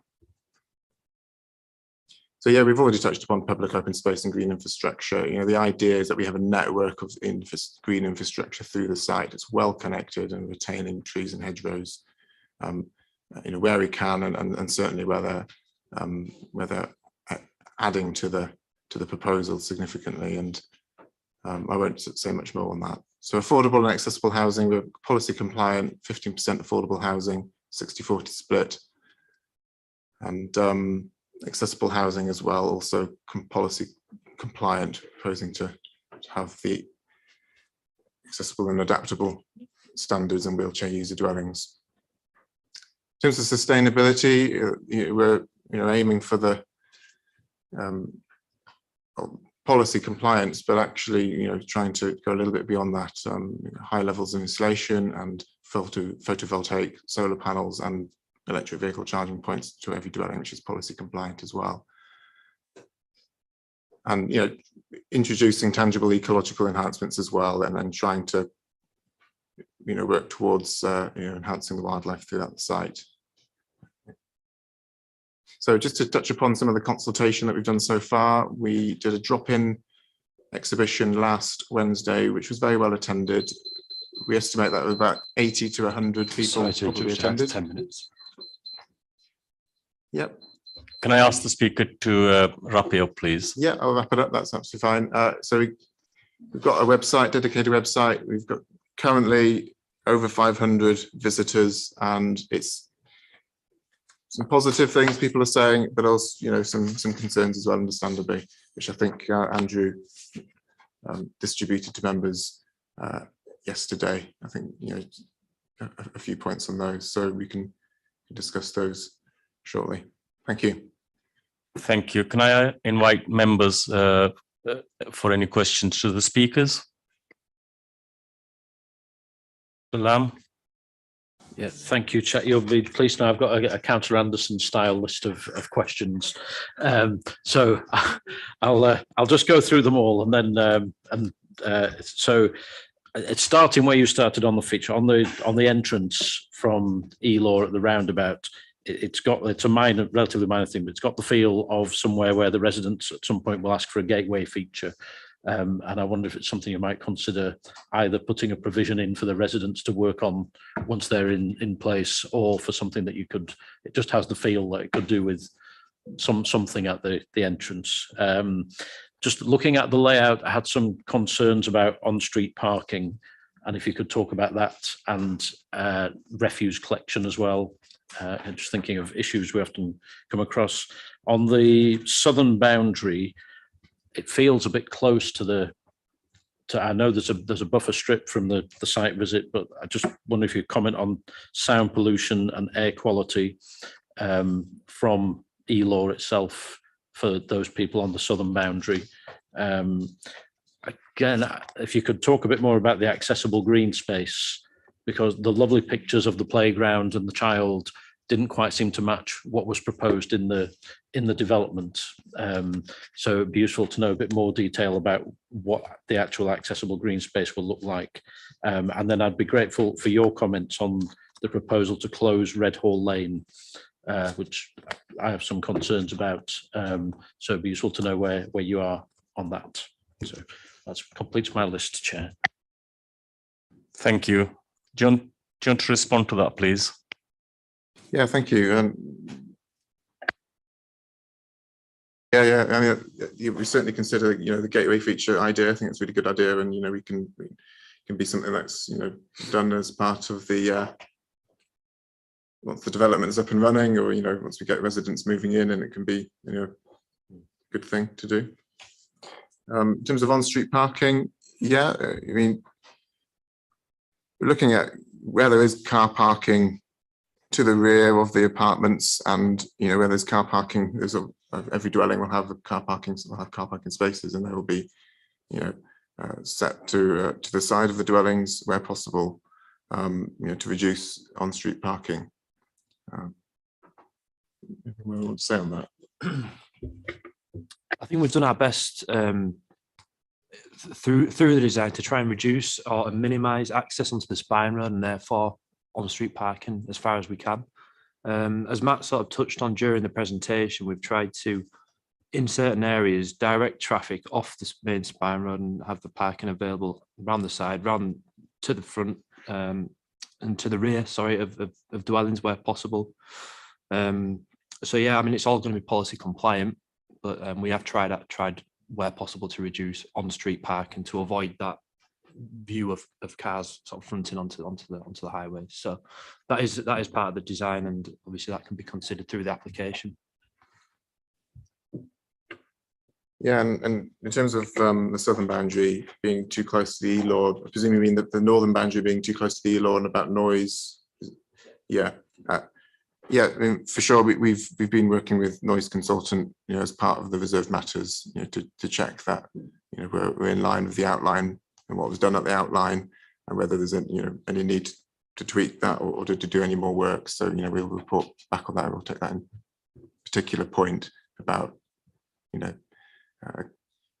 noise from the E-law for residents along that northern boundary. Yeah. The accessible green space. Do you mean the picture of the girl playing on the swings? Is that right? Yeah. I mean, that's, to be honest, that is a generic photo, but it'll be a LEAP, local equipped area play. So as part of that, I think there will be some accessible play, designed as part of it, and it'll be well designed and fenced around playground, which is meant for the size of the development that this is going to be, to serve 400 dwellings or so. So yeah, I mean, accessible green space in terms of cycleways and footways. The idea is that Providence Park will be very accessible to existing and new residents. And then you asked about it being too close, comments too close, or about, yes, about the closure of Red Hall Lane. Well, we've got a lot of comments, last week's drop-in event on that, and I think it might be something for officers to comment on as well. I mean, we understand there are potential safety issues with that crossroads there, which is why it's proposed to be closed off. A lot of people were saying that they were then going to get rat running down the side streets off Red Hall Lane, and I suppose it's that dilemma, isn't it? Once you close one road, do you then close another and another just to stop people rat running? But I think the idea is that E-law will take the bulk of the traffic, and that's what it's designed to do. To then rat run through Cole Road, Spine Road, Cole Road, Red Hall Lane, find your way through the residential streets, which are quieter, narrower streets by design. Well, the idea is that they will be discouraged from doing that, because it's not going to be it's going to be a circuitous route. It's not going to be easy for them. But I think there is some money to be set aside to monitor that closure, you know, in the future. But I think officers may be able to comment on that in more detail.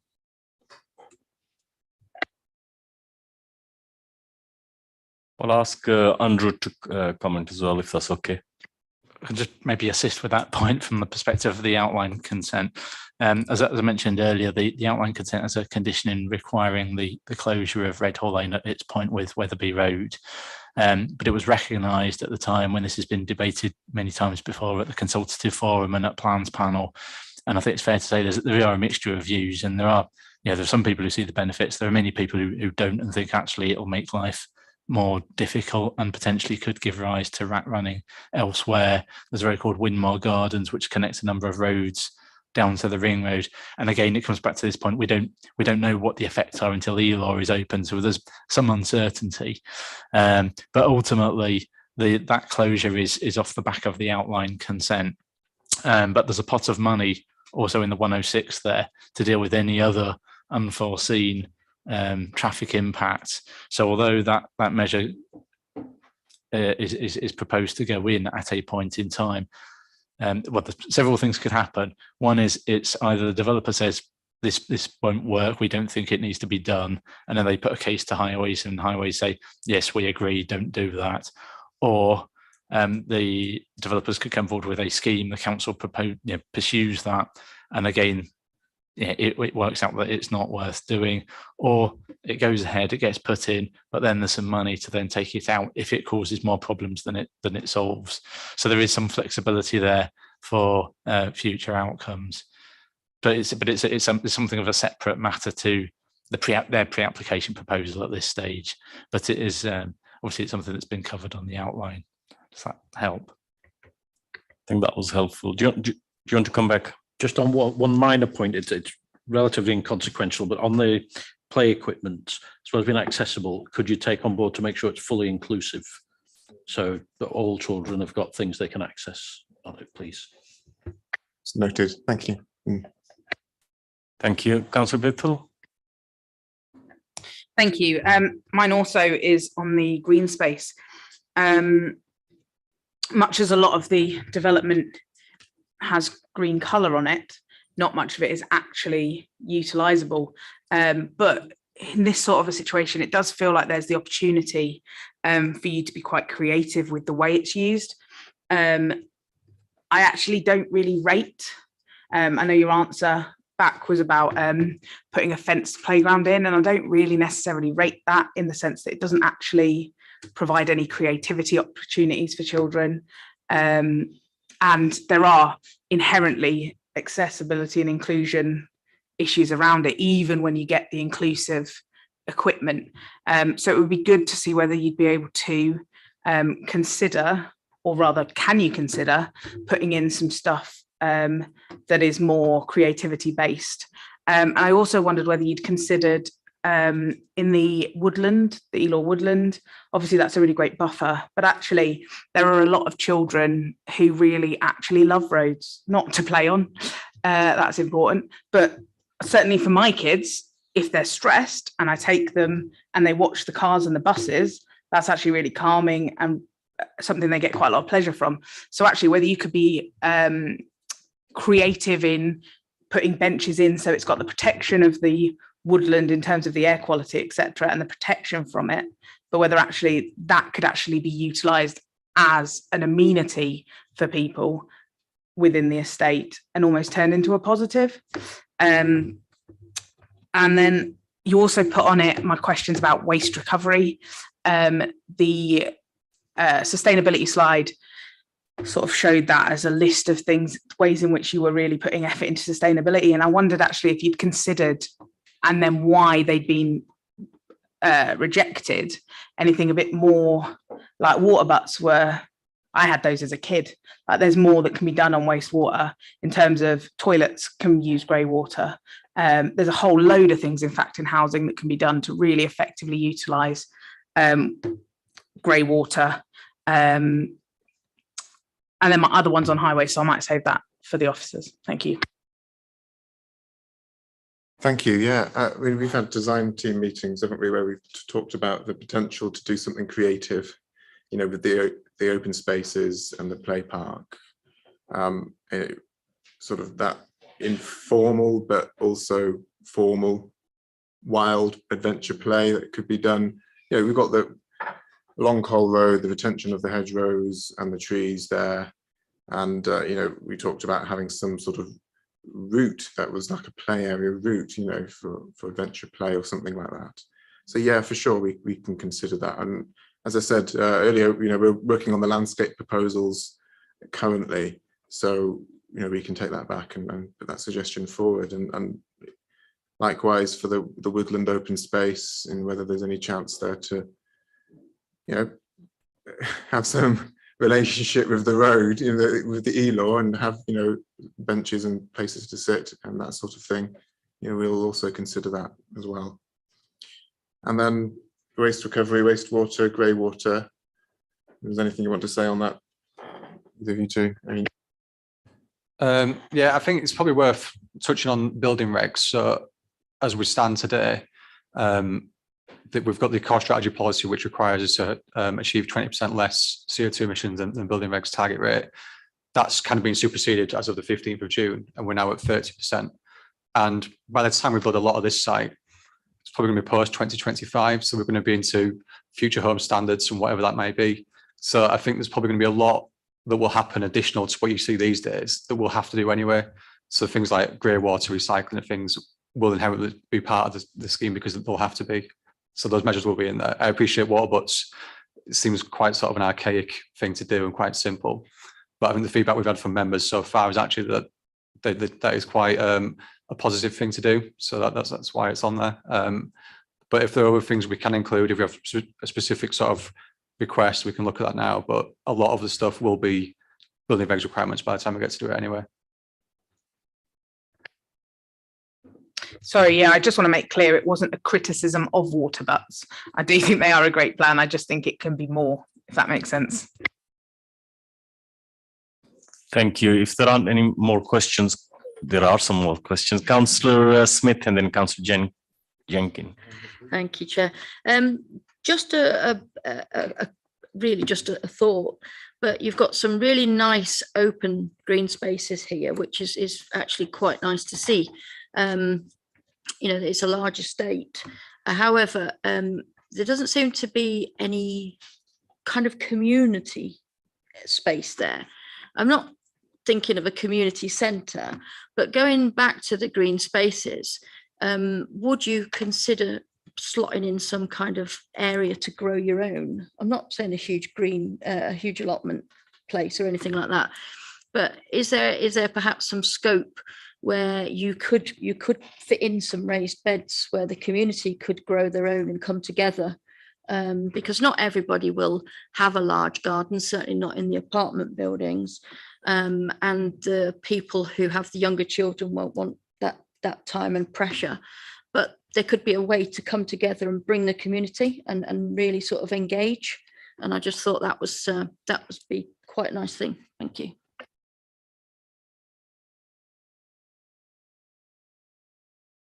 Yes, I think something we could, you know, certainly consider, and you know, it's open opportunity for that. I think, you know, with the landscape proposals being worked on at the moment. Councillor Jenkins.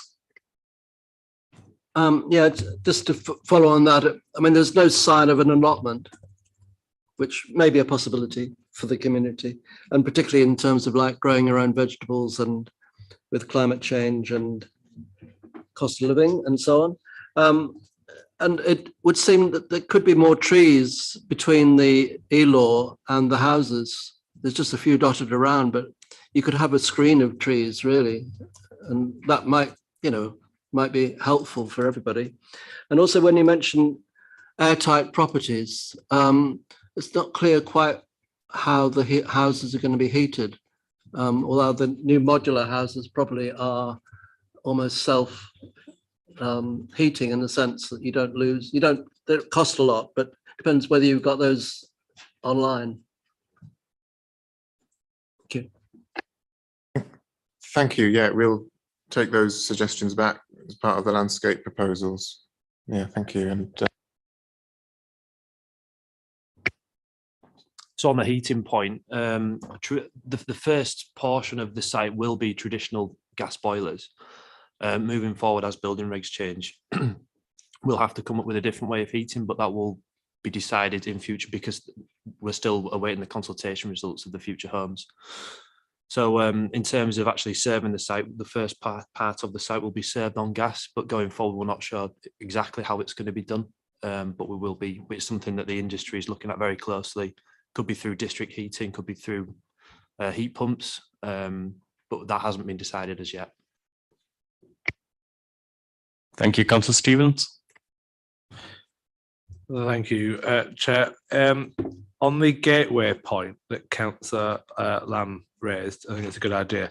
I also wondered why, so you've got as you sweep into the site, you've got a house on two houses on an angle facing, which is quite a nice feature.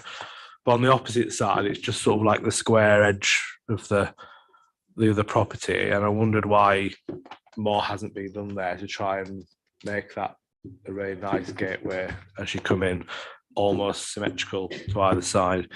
On the playing field, how come the playground, how come the playground's so far away from the proposed school? If you think about other schools in that vicinity, the playground's normally sort of adjacent to, so parents can use either side. We've got at the other side of the field to the school, the block of land that's out with the red line. Do we know what's happening there? And the final question is, what's the time scale involved for delivering the school on the site? Have we got a proposed year that you think that will be ready? I can answer the question first on the landscaping and why the play area is where it is. As Andrew sort of alluded to in his opening comments, the open space areas in our layout are based on the agreed retained open spaces strategy, which is from the outline scheme and the outline permission. So the locations of the green spaces and actually the sizes of them almost identically match what is sort of agreed in that. And I think we've probably got slightly more because we've got the green space between the school and the area of land which Councillor Stevens just referred to. So the location of the play area is where it is sort of shown in that agreed open space strategy. And the land which sort of sits to the east of Cole Road, and then we've got our open space where the primary school is, that's separate land ownership. That's owned by Sam Smiths. It's not part of the outline scheme. So as it stands, that will be left in its current state. So you'd effectively have quite a substantial area of green space either side of Cole Road as you come into the site.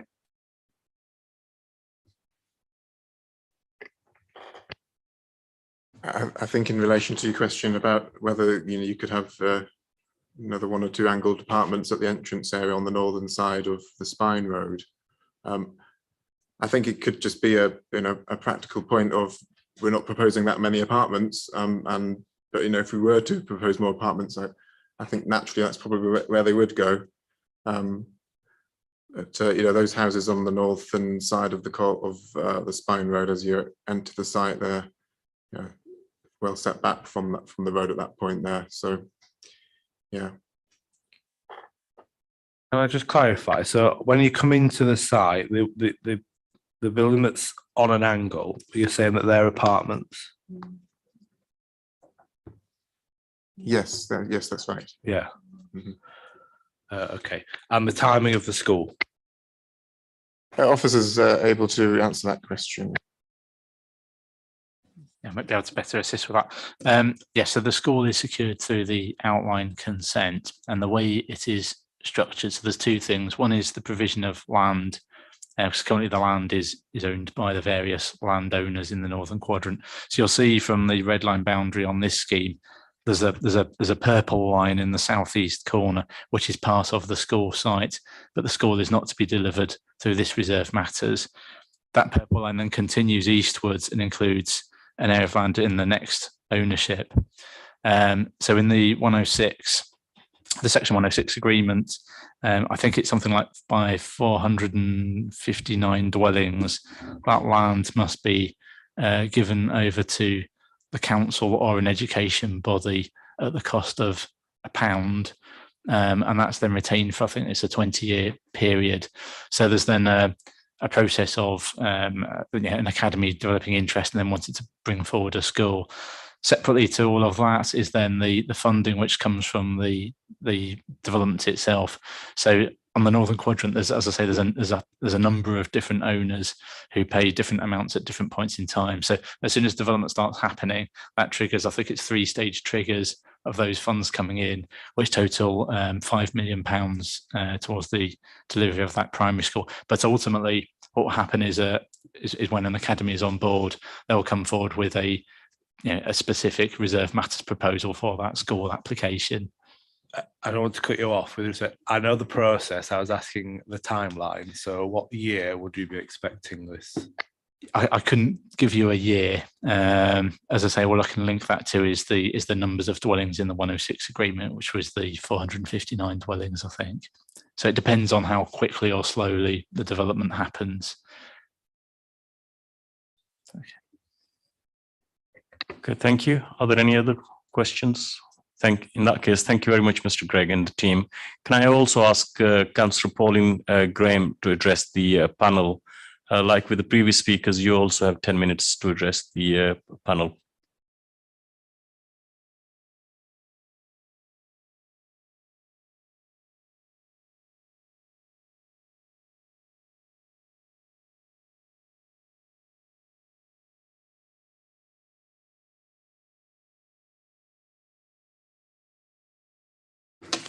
Thank you, Chair. I think the main issue from the drop-in, which I attended, and it was very well attended, which has really been brushed over, is the closure of Red Hall Lane. And I think it was over 80 people at the meet attended, yes. And I spoke to people when I was there, and I was also contacted afterwards. And that's the main concern, because Red Hall Lane is not just a side road. It could be classed a few years ago as a main road, because it is the one people use to go up out onto Wetherby Road and coming off of Wetherby Road to the Red Halls and down to the Birch Fields and Skelton Lane. So I'd like to know how you propose for people to access where they would go. Like myself, if I was going to Wetherby out to Shadwell, I'd go on the Cole Road, then I'd go left up Red Hall Lane automatically, and that's the way you would go.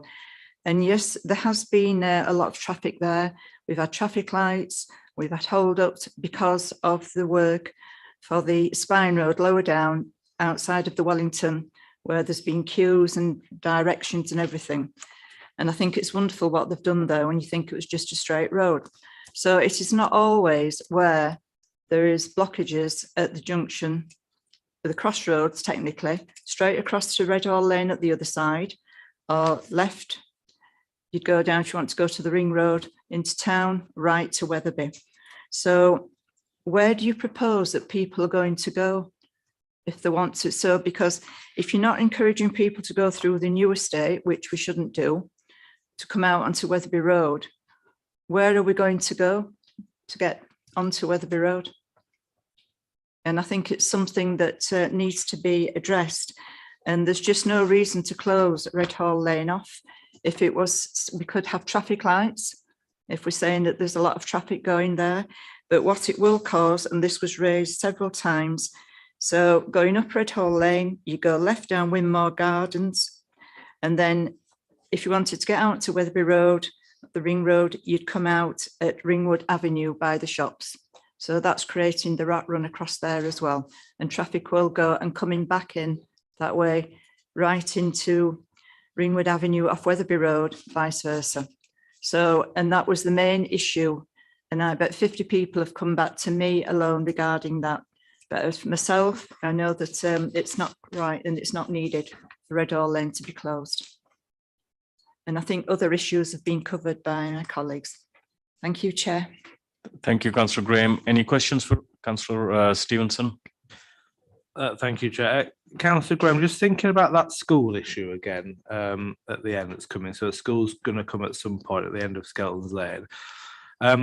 That's got to serve, I believe, all of this new development at the top end, including Red Halls. So would you agree that it will be crucial for residents of the new Red Hall development to be able to travel along the length of the Red Hall Lane to the new school, as opposed to having to go all the way up round Elaw and through the estate to get to the primary school? So in summary, would you agree, would you think that keeping Red Hall Lane open is going to be crucial for the residents of the Red Hall development to access that primary school?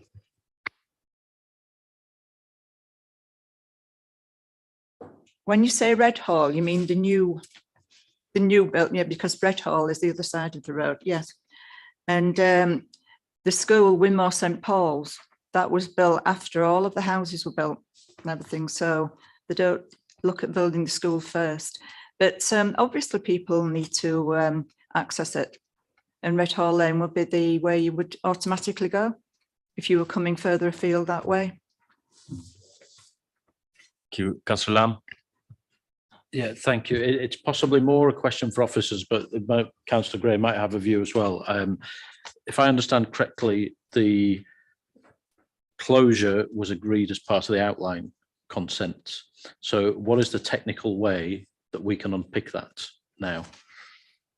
If we think my personal view is it's a terrible idea to close it. I think there'll certainly be some impact from the development, but it'd be better to have a pot of money to see what the impact is, and then let ward members and highways officers work on what the right solution is, rather than having a pot of money to unpick.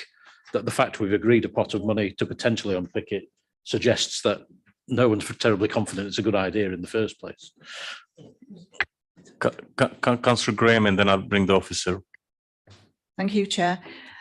Well, regarding closing Red Hall Lane from the word go, I've always objected and put those points forward.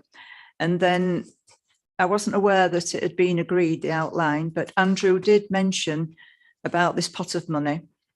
And obviously my previous colleague, Peter Gruen, he was more involved with the planning side and he raised it as regarding that. But why would you want to, like Councillor Lamb said, why would we want to close it and then say, oh, well, we've got some money set aside in case we need to reopen it? It just does not, it's not right to close it or even attempt. Andrew, do you want to come in? Thank you, Chair. Yes, I suppose it's from where we are today, because we're looking back on an application that's been around for 10 years, but you're quite right. The context today is we've got the Red Hall application as well at the same time, and there is a question mark around what's the dynamic in terms of highways and its interaction with Wetherby Road and Red Hall Lane there. And we don't have a solution yet on how that potentially works. So that's one thing to bear in mind. So it might be that if there's an approval on Red Hall and development is underway and there's a highway scheme which deals with matters around that junction, it might well be that in the future, when it comes to the Northern Quadrant developers discharging that condition, they can point to that. So, well, actually, all these issues were resolved off the back of the Red Hall application, for instance, and therefore there'll be no need for that point closure. So, as I say, the condition is flexible and it allows consideration at a point in time for a developer to make representations and say, actually, we're required to discharge this condition, but we don't think it needs this closure anymore for whatever reason, because it'll potentially be some years down the line. Yeah, the worst case scenario is that scheme goes in, and it's, as I understand it, a pretty simple closure. So it wouldn't take an awful lot of money to then undo it. But clearly, we don't want to be doing that as an experiment. It would be an informed process. I don't know, Lisa, if there's anything you want to sort of say on the process to that. I've not got a lot to add apart from that at the moment for the Red Hall development, we're saying that we need a scheme to improve that junction. They're not proposing any changes to the junction as is at the moment. So that is something that we are in discussions with Redrow on. And so any scheme that they come forward with needs to really be designed for the crossroads as is, but with the potential that if then the closure is regarded as required, that could be relatively easily achieved without a lot more disruption. Does that help? Thank you. Any other questions for Councillor Graham? Thank you, Councillor Graham, for your time. Can we now move on to any questions to the officers? Salam? Okay, well, it's on the same point to start with, which is, I know everything that you've said, but what is the technical options for this panel today to unpick the previous, because as things stand, what you've described is lots of ifs, buts and maybes, but it is the position that the outline consent is to close that road. And my view, and if others share it, is that's a mistake. So it's what options do we have in terms of giving a steer to unpick that?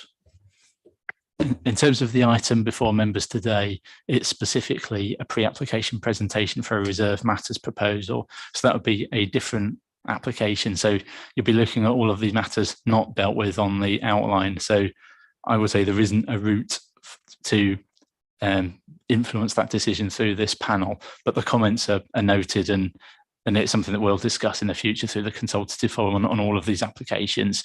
And we meet regularly to discuss these matters. So I'm sure it will come back and will be pursued in the fullness of time. But I don't think there's a formal mechanism through this panel to influence that. Councillor Stevens? It's possibly a question for you, David. And is not the answer to Councillor Lamb's question that an amendment to the outline planning application would be required from a developer to change that condition, and then that would override the outline planning application given previously? Yeah, Andrew might be able to help on it. And I think the issue, the point we're at the present time is that we've got a resolution from City Plans panel to grant planning permission. That planning permission, although section 116 has just been signed, it hasn't actually been issued as yet, but will be issued imminently. And you're right, once we've issued the planning permission, there is the opportunity there, if the developer sees fit or the applicant sees fit, to make an application to vary or remove that condition. But there is the other mechanism by which Andrew's talked about for the consultative forum, and speaking to the developer and see what happens, to actually see, well, is it necessary in any event? To just add to that, you're quite right, yeah, the developer could apply themselves to vary or remove that condition. I suppose the difficulty, well, the challenge that it would have would be to justify us as a local planning authority, and specifically highway colleagues, around the safety of that junction. So it might be that we live with that condition initially, but it may be that in the fullness of time, the developers might say, well, actually that condition's redundant, we no longer want it on the decision, and they could then apply to remove it. And if there was good reason for doing so, that's something that we could then potentially approve. Yes, Councillor. Thank you. Just a couple of issues, and it's really hoping to aid your future discussion. So one is on sound pollution and air quality, and I'd certainly be looking for some reassurance and some more work on particularly, sorry, I got my north and south mixed up, but on the northern boundary with ELAW, I can already foresee the residents complaining about the lack of acoustic screening and particulates and so on. So I'd like to see some detail about that. And equally, on the on-street parking issue I raised, we've seen it so many times in new developments that the intention is great, but the actual practicalities of people not using their designated spaces and things. So looking at the design of the highway to make sure that it is really difficult to end up with all of the chaos that we see in developments over and over. Do you want to respond to that? Yeah. Okay, thank you. Any comments? Smith and then Councillor Stevenson. Thank you, Chair. Just a quick one, going back to the school. So the tipping point to start the development of the school is 459 dwellings to be built.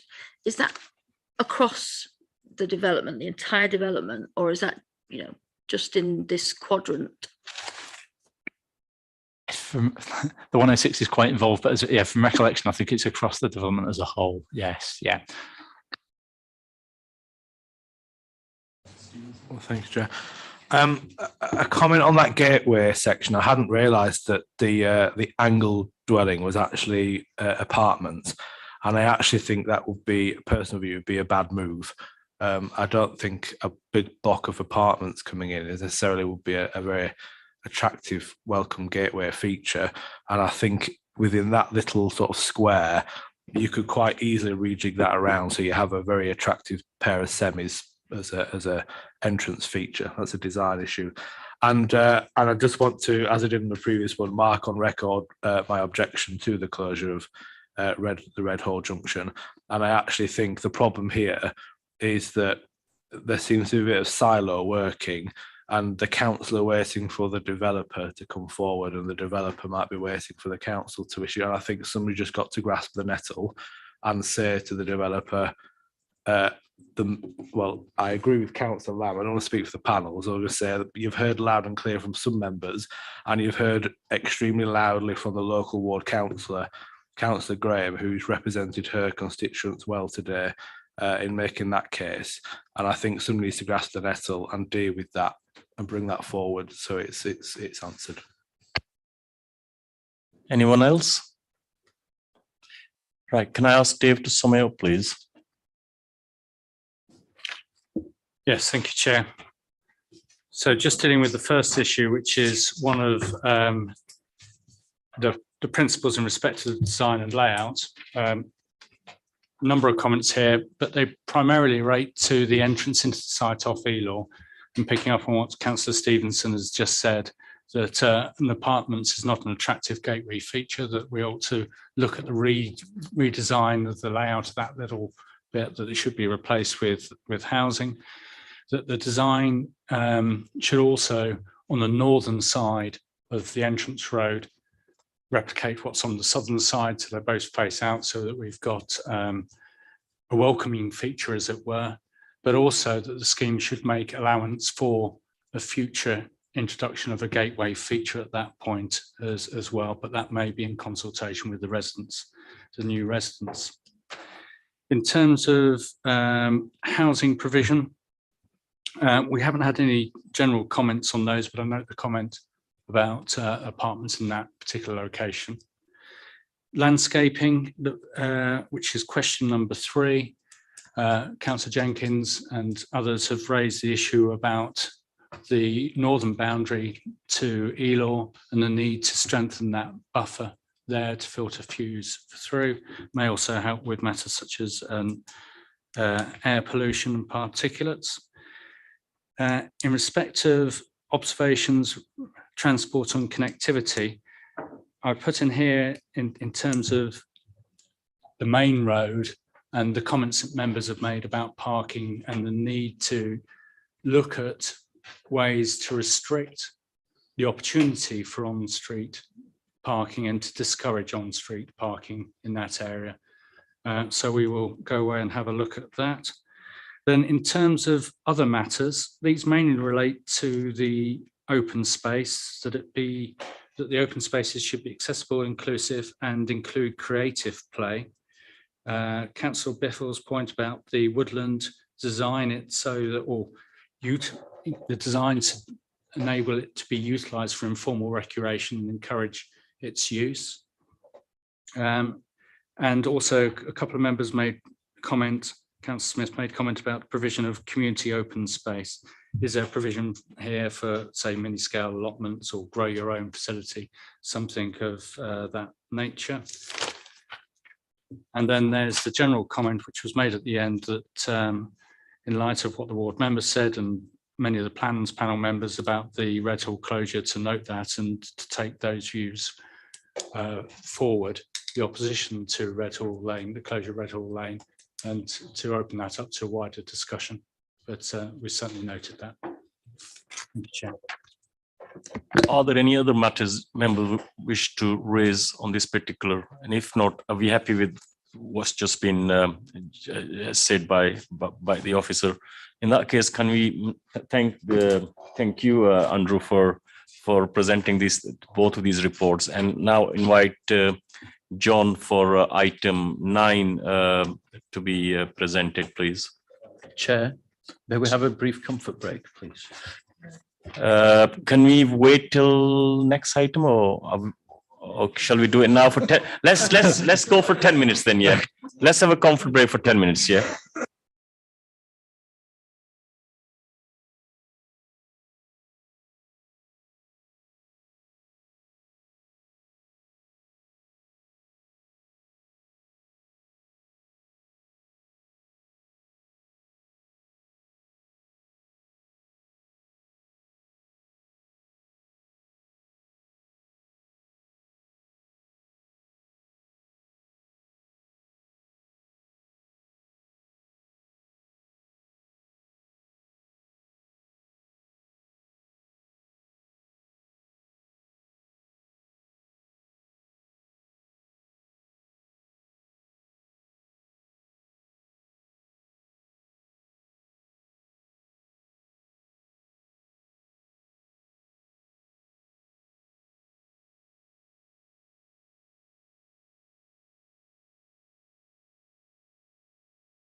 Can I now ask John to present item number 9, please?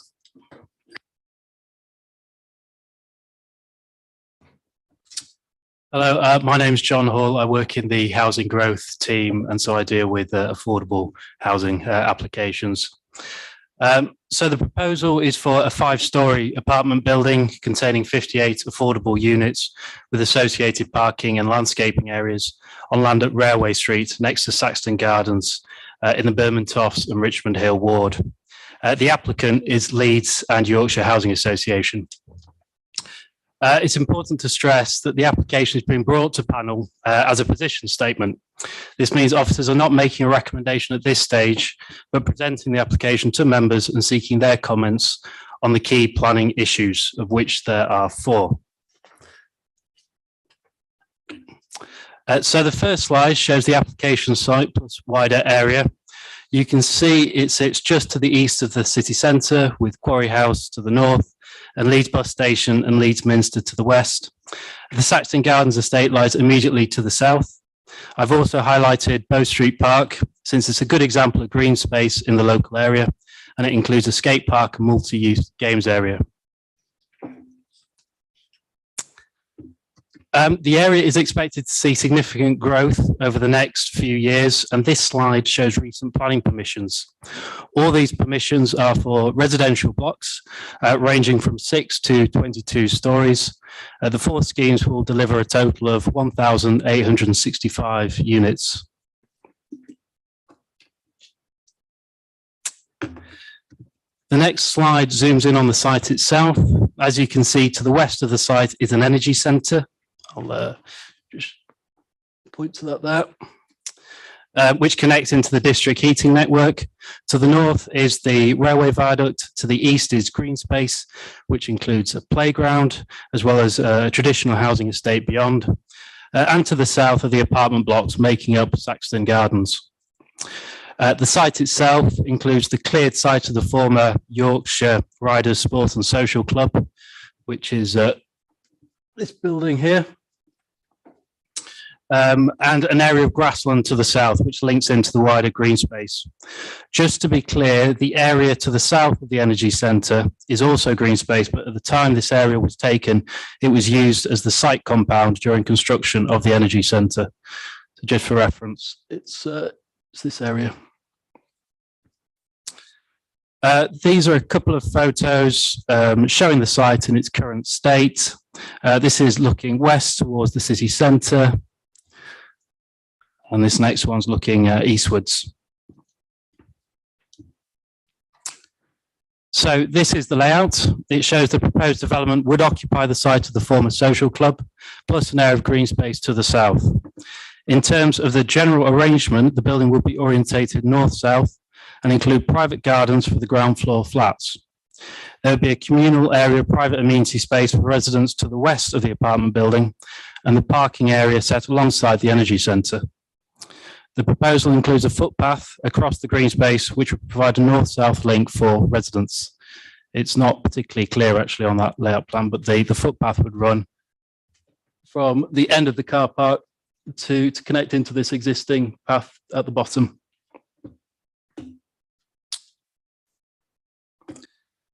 This is a 3D image of the scheme. Officers consider the design of the building positive. As mentioned, it is orientated north-south to follow the urban grain of the Saxton Gardens estate. The varied elevation, form and angles add interest to the area and break up the massing and bulk of the building. The building will be constructed of a buff, light red and dark red brick, and there'll be floor to ceiling windows with Juliet balconies, giving the building a contemporary feel. And this is a 3D image looking towards the back of the apartment building.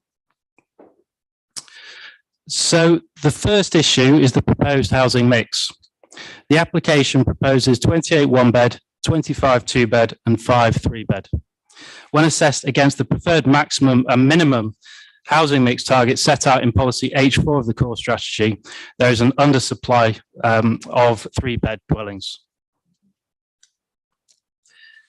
As you can see from this table, only 5 of the units would be 3-bed when we'd normally seek a minimum of 12, which would represent about 20% of the total units. However, it's important to note that the application is for 100% affordable housing. The council's policy team are satisfied that given the scheme is to cater for specific affordable housing needs, the need to meet housing mix policy targets is not an overriding concern. Furthermore, the applicant has submitted evidence based on the council's housing growth team's demand data, which identifies that 68 one-bed, 42 two-bed and 32 three-bed dwellings are needed in the Richmond Hill area. And so they make the point that the demand is being met, even if it doesn't comply with the council's preferred mix. So the question for members is, do you consider the proposed housing mix acceptable? And are there any observations you wish to make in respect to the housing mix? The second issue is the loss of green space. As previously mentioned, although much of the development would occupy the site of the former social club, part of the development would be built on an area of green space. This slide shows how much green space would be lost because of the development. The current area of green space is shown on the left and the resultant area of green space on the right. The overall loss would be 958 meters squared. Now, planning policy allows for the loss of green space, providing the application can demonstrate wider planning benefits, plus a clear relationship to green space improvements in the locality. In this case, the 100% affordable housing provision, which is significantly greater than the policy requirement of 7% in this area, presents a clear wider planning benefit. It's also worth noting that all units will be social rented, which is housing generally affordable to households in the lower 10% of earnings. In terms of demonstrating a clear relationship to improvements in existing green space quality, the application proposes the following. The flat place frontage, which is shown on this slide, would be regraded to create a gentle slope into the green space, and a metal knee rail would be installed to prevent unauthorised vehicular access. There would be repairs and improvements made to the existing footpath to the north of Saxton Gardens, which is on the right-hand side of the photo. So I'll just point that out. See it? It currently has broken flagstones and is showing tree root damage. And a commuted sum of £11,000 would be handed to the council to be spent on local green space improvements in consultation with residents and board members. The money would be used for, or could be used for tree planting, benches, and or play features such as a trim trail. So the question for members is, do you consider that the wider planning benefits and proposed green space improvements justify the loss of the existing green space? The third issue is the amount of private amenity space. The proposal includes private gardens for the ground floor residents and a communal area of private amenity space located to the west of the building for the upper floor residents. Planning guidance recommends that the area given over to private amenity space for flats should, as a minimum, equal 25% of the total gross floor area of the building. This slide clearly shows the overall provision would be below this at only 14.2%. Might be difficult to read, but it's there. If you break this figure down, we can see that the real issue is for the upper floor residents, since the communal area of private amenity space represents only 8.8% of the total gross floor area. Officers have asked the applicant to consider balconies and or a roof terrace. We've been told balconies aren't deliverable due to cost and safety concerns, and that a roof terrace isn't achievable, again, due to cost, but plus the roof will be largely given over to solar panels. The scheme has been revised to include access gates, which would allow residents easy access into the green space, which could then be used for recreation purposes. However, there'd be no change in the private amenity space provision. And the access gates, just to point them out, are at the end of the car park and would lead from the private amenity space at this point here. So the third question for members is, do you consider the proposed level of private amenity space acceptable? The final issue is that there's a highways objection. Highways team have no concerns with the parking arrangements or vehicular access, but do want to see further measures to increase pedestrian connectivity. Specifically, they want the footpath on the south side of Railway Street to be extended to the junction with Eastfield Street. So I'll try and show this on an old slide. Yeah. So you can see the footpath here. This is what the developer will be delivering. You can see it ends at the edge of the site, and highways are asking that that's continued and extended along this section of Railway Street to the point here, where it would then connect into an existing footpath. And these are just a couple of photos showing where the footpath would run. This is looking towards the city centre, so it'd run up to here. And again, looking to the east, and it would run along here. The applicant has told officers that there isn't the budget to deliver the footpath, since it would involve building retaining structures due to level differences, and that they also think the footpath is not needed because of the existing footpath on the north side of Railway Street, which you can see on the photo. So the final question to members is, do you think further pedestrian linkages are required? And if so, is this best achieved by extending the footpath along the south side of Railway Street? So those are the 4 key planning issues. The questions can be found at the end of my report. I think it's page 160 or 106, sorry. But I'll quickly repeat them. Do members wish to comment on the proposed housing mix? Do members consider the wider planning benefits and proposed green space improvements justify the loss of existing green space? Do members consider the proposed level of private amenity space acceptable? And do members think further pedestrian links are required? And if so, should this be done by extending the footpath on the south side of Railway Street? There are, of course, planning considerations other than those identified in this presentation, but no major concerns have been raised by officers or consultees in relation to other aspects of the proposal.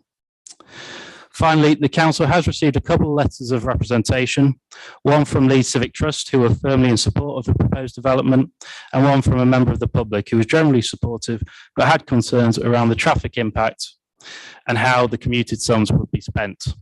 But no major objections have been raised by residents or ward members. Thank you. Thank you, John. We also have Mr. Jackson and Mrs. Chambers to speak in support of this application.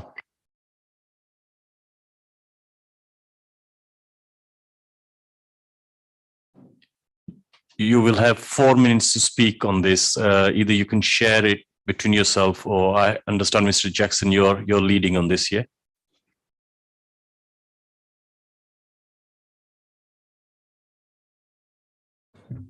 Thank you, Chair. Rather than spend 4 minutes going over what John has already gone over, we think we're really here just to answer questions that any you may have in relation to the 4 points that John has raised today. Thank you. Thank you.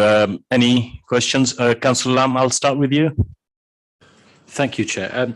My first question is just to get an understanding of why it's a 5-storey building and why you haven't taken the opportunity to go higher, given what's in the area. Is there a particular reason why that's the size of the building? Because that kind of then links into views on the other issues we've got to address.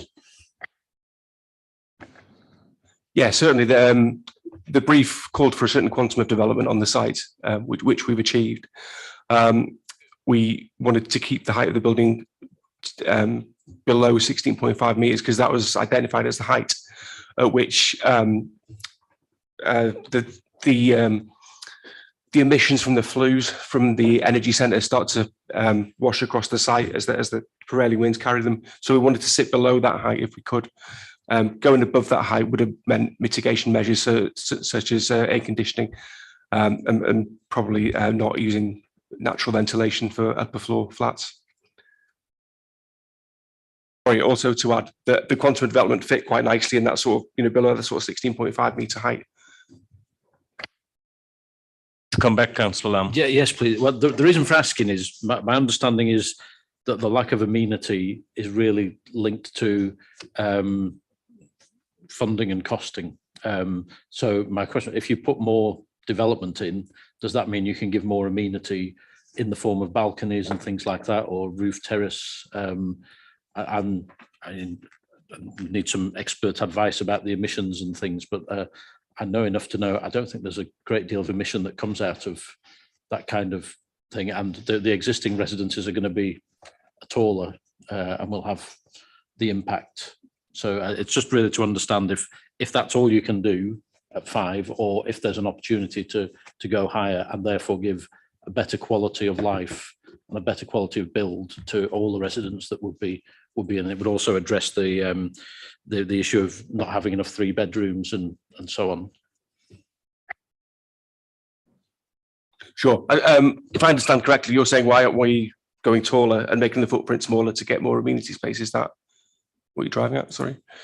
No, well, the amenity can take different forms. So you can put balconies and things like that. You could have a roof terrace, but it's really, if you limit to 5, then there's a limit to what you can then justify doing in terms of amenity, in terms of the footpaths and so on. So it's just exploring whether there's an opportunity to go higher, have more units, and therefore be able to justify doing more things to make it a better scheme and a better quality of life for the people that are going to live there.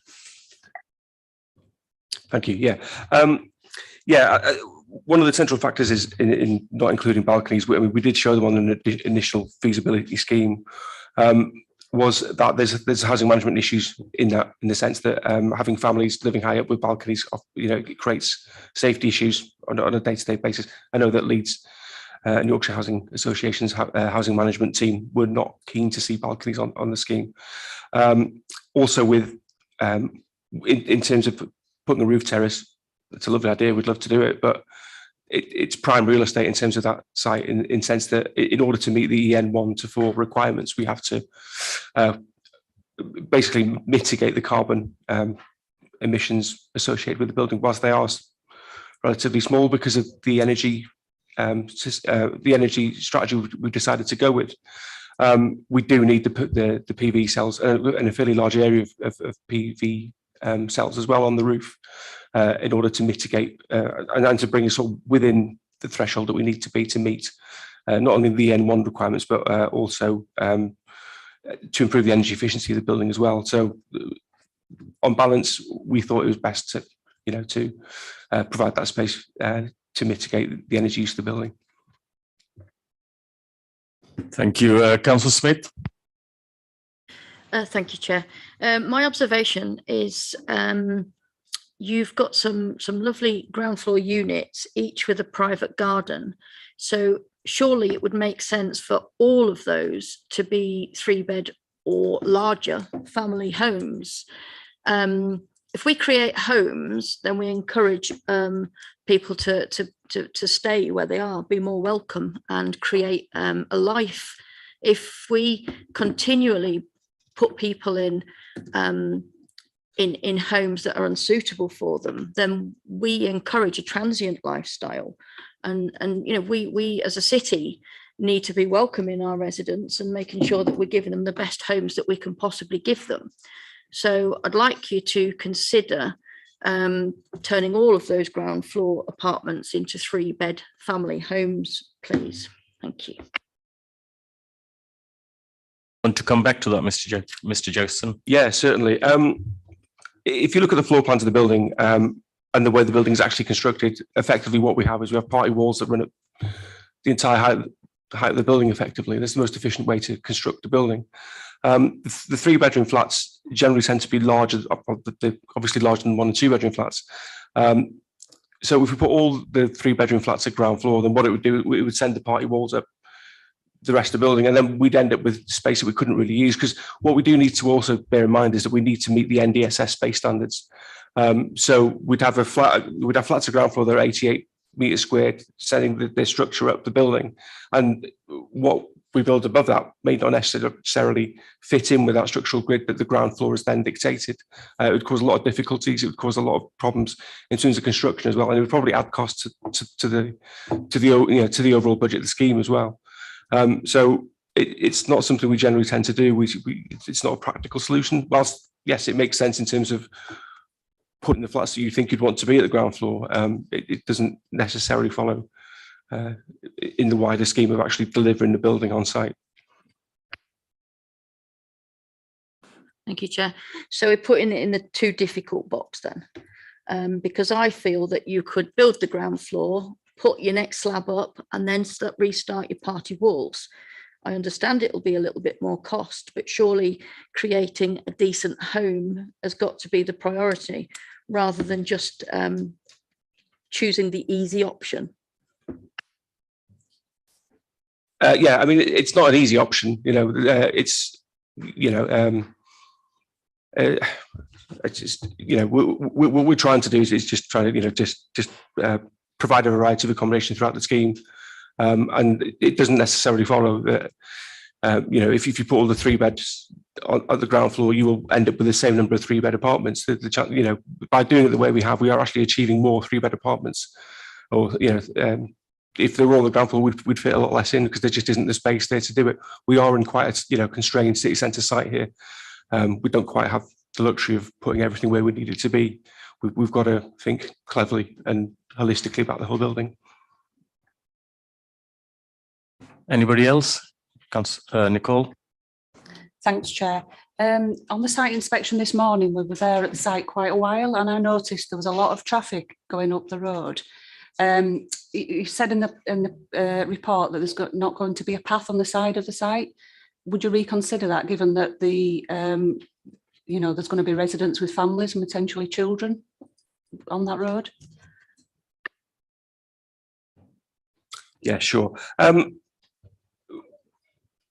Our kind of overriding impression was, I mean, we've looked at this, we've considered it in detail, and from our sort of multiple site visits, we've noticed that sort of the design line is more diagonally across the site from the Saxton Gardens estate towards the town centre. And it doesn't really take into, you know, from what we've seen and what we're seeing, people actually moving across the site, the existing path would be well used. And then if we can get a cut through from that path onto Flax Place and bring them into the town that way, that's probably where the money's better spent, we think. We didn't really, and in terms of cost benefit as well, and you know, we need to be aware of cost at all times because this is, you know, 100% social rented affordable housing. The cost of extending that path along Eastfield from Railway Street to Eastfield Street wasn't quite as simple as providing a path diagonally across the site. There's issues in terms of highway retaining. We would need to retain the earth to stop it from, you know, collapsing onto the highway. That's quite a technical issue as well. And we just thought overall it would be of little benefit, and the money would have been better spent elsewhere in the scheme. Things like improving the public open space, improving the play area, and making the paths already there more accessible, more navigable. Are you okay with that? Okay, thank you. Councillor Stevenson? Thank you, Chair. In terms of the Housing Act 2004, is this area a protected area, or would in future these tenants have the right to acquire? Well, at the moment, well, there was the announcement recently about extending the right to buy to housing association tenants, but we've not seen any detail about that and how it would work. Housing associations are saying that we would want to be able to replace any homes lost with another, being able to replace another home. So we're waiting on some detail that we've not seen anything, but it's certainly something that has been in the press recently, and we await decisions from government. Yeah, you're talking about the wife. I'm talking about the Housing Act that's already in place. The right to acquire. So you can already, the right to acquire is in place. I'm not sure. I'd have to double check that, but it is going to be grant funded by Homes England. But whether the discount for right to acquire is so low, I suspect there'd be no take up on it. But I would have to double check. Apologies. Thank you for that. Anybody else? Councillor Beatle. Thanks. Just a quick one after Councillor Sharp's. I accept the point you're making about the pavement, but if that's the case, then are you considering putting in some form of crossing? Because although it's only quite a small road, it is a rat run, and actually the kids running across could potentially be an issue, even if they're with parents. Yeah, we've not been asked to consider that, and throughout the planning process and throughout the consultation process with highways, they never identified a crossing as a requirement. From a highways point of view, what we were asked to do and what we have considered and what we look to provide in the next stage of the development in terms of sort of finalising the landscaping is to provide permeability across the site and to provide routes across the site that don't necessarily require us to cross Railway Street, as it were. I think we think that sort of Flax Place is the more natural crossing point if there is a need for one. But yes, to answer your question, it's not something that was identified during the consultation process with the Highways Department. Is that not because they were asking for a pavement though? In that you wouldn't ask for both, it's kind of an either or situation, isn't it? I think a pavement and a crossing perform different functions practically on the ground, I think. I think it's interesting whether they would consider that a requirement if we were to have to go back to them to reconsult. I think it's a question of highways, in all honesty. It's probably a little bit beyond my speciality, but thank you for the question. Would you like to respond to that, Lisa? Yeah, I mean, primarily we're seeking that footway provision to, link to, other local, housing areas, schools, employment links. We'd probably be seeking an informal crossing point, as part of that as well. But primarily it's the need for that footway along that entire stretch to link up with the other footpaths. There's also playground at the top of the green space there as well. And without that footway, there's no, it's a bit of a circuitous route that's also unlit to go around there. So I think it is an area in transition, and also I think because there's a lot of construction going on as well, and some of the traffic we probably saw, there's also that element there as well. That and there was also quite a lot of fly parking as well when we went on the site visit. So our primary concern is to actually secure, the adequate footway provision along the frontage. And we think that's the most important thing. And I think the justification for not providing that is, well, people could cross the road and use the footway on the other side. But if there was a footway, you wouldn't need to cross the road for some of the journeys you might take. Thank you, Councillor Lamb. Thank you, Chair. Just wondered if you might consider the introduction of a green wall in an area that could definitely do with some more greenery. And the area that struck me was the on the front right elevation. There's a big white block, and it would potentially lend itself quite nicely to a green wall, which would add to the sustainability, and it certainly is an area that, from the site visit, that looked like it could do with a bit more greenery. Thank you. Yeah. Yes, as a practice, we've looked at green walls in the past. We've looked into the feasibility of them, and we find that from a maintenance point of view, that they are a little bit problematic. What we have done throughout the design process and through the planning process is we've increased the tree cover across the site.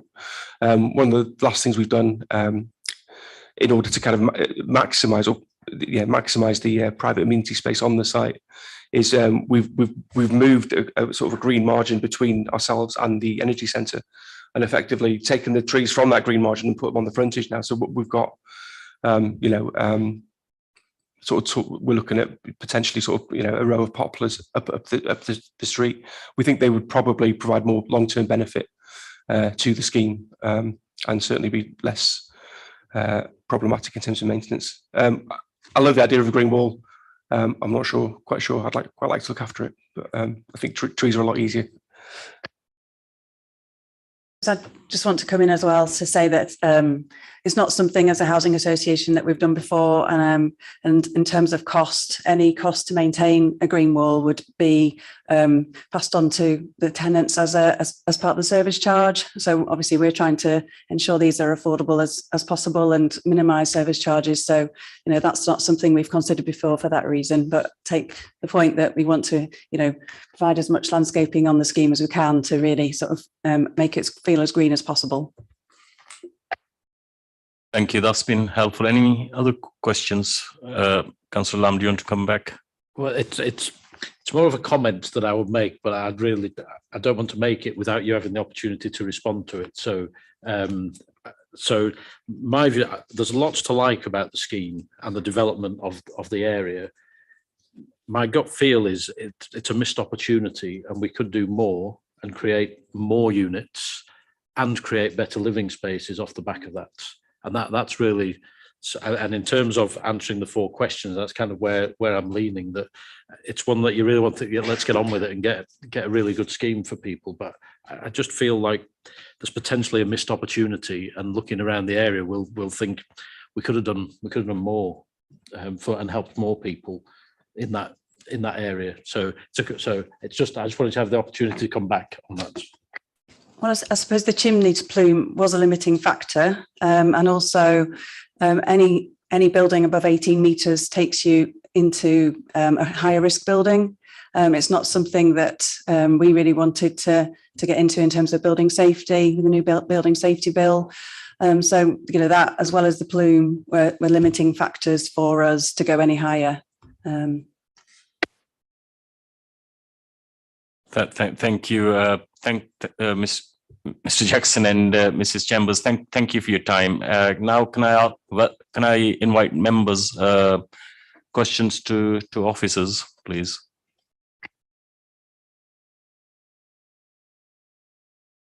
Mr. Sharp. This might be one for David.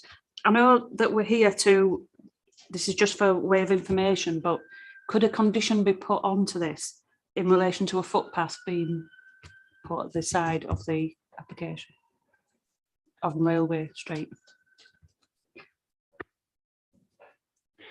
Yeah, it's a difficult one when we've got the applicant saying no, they won't deliver it.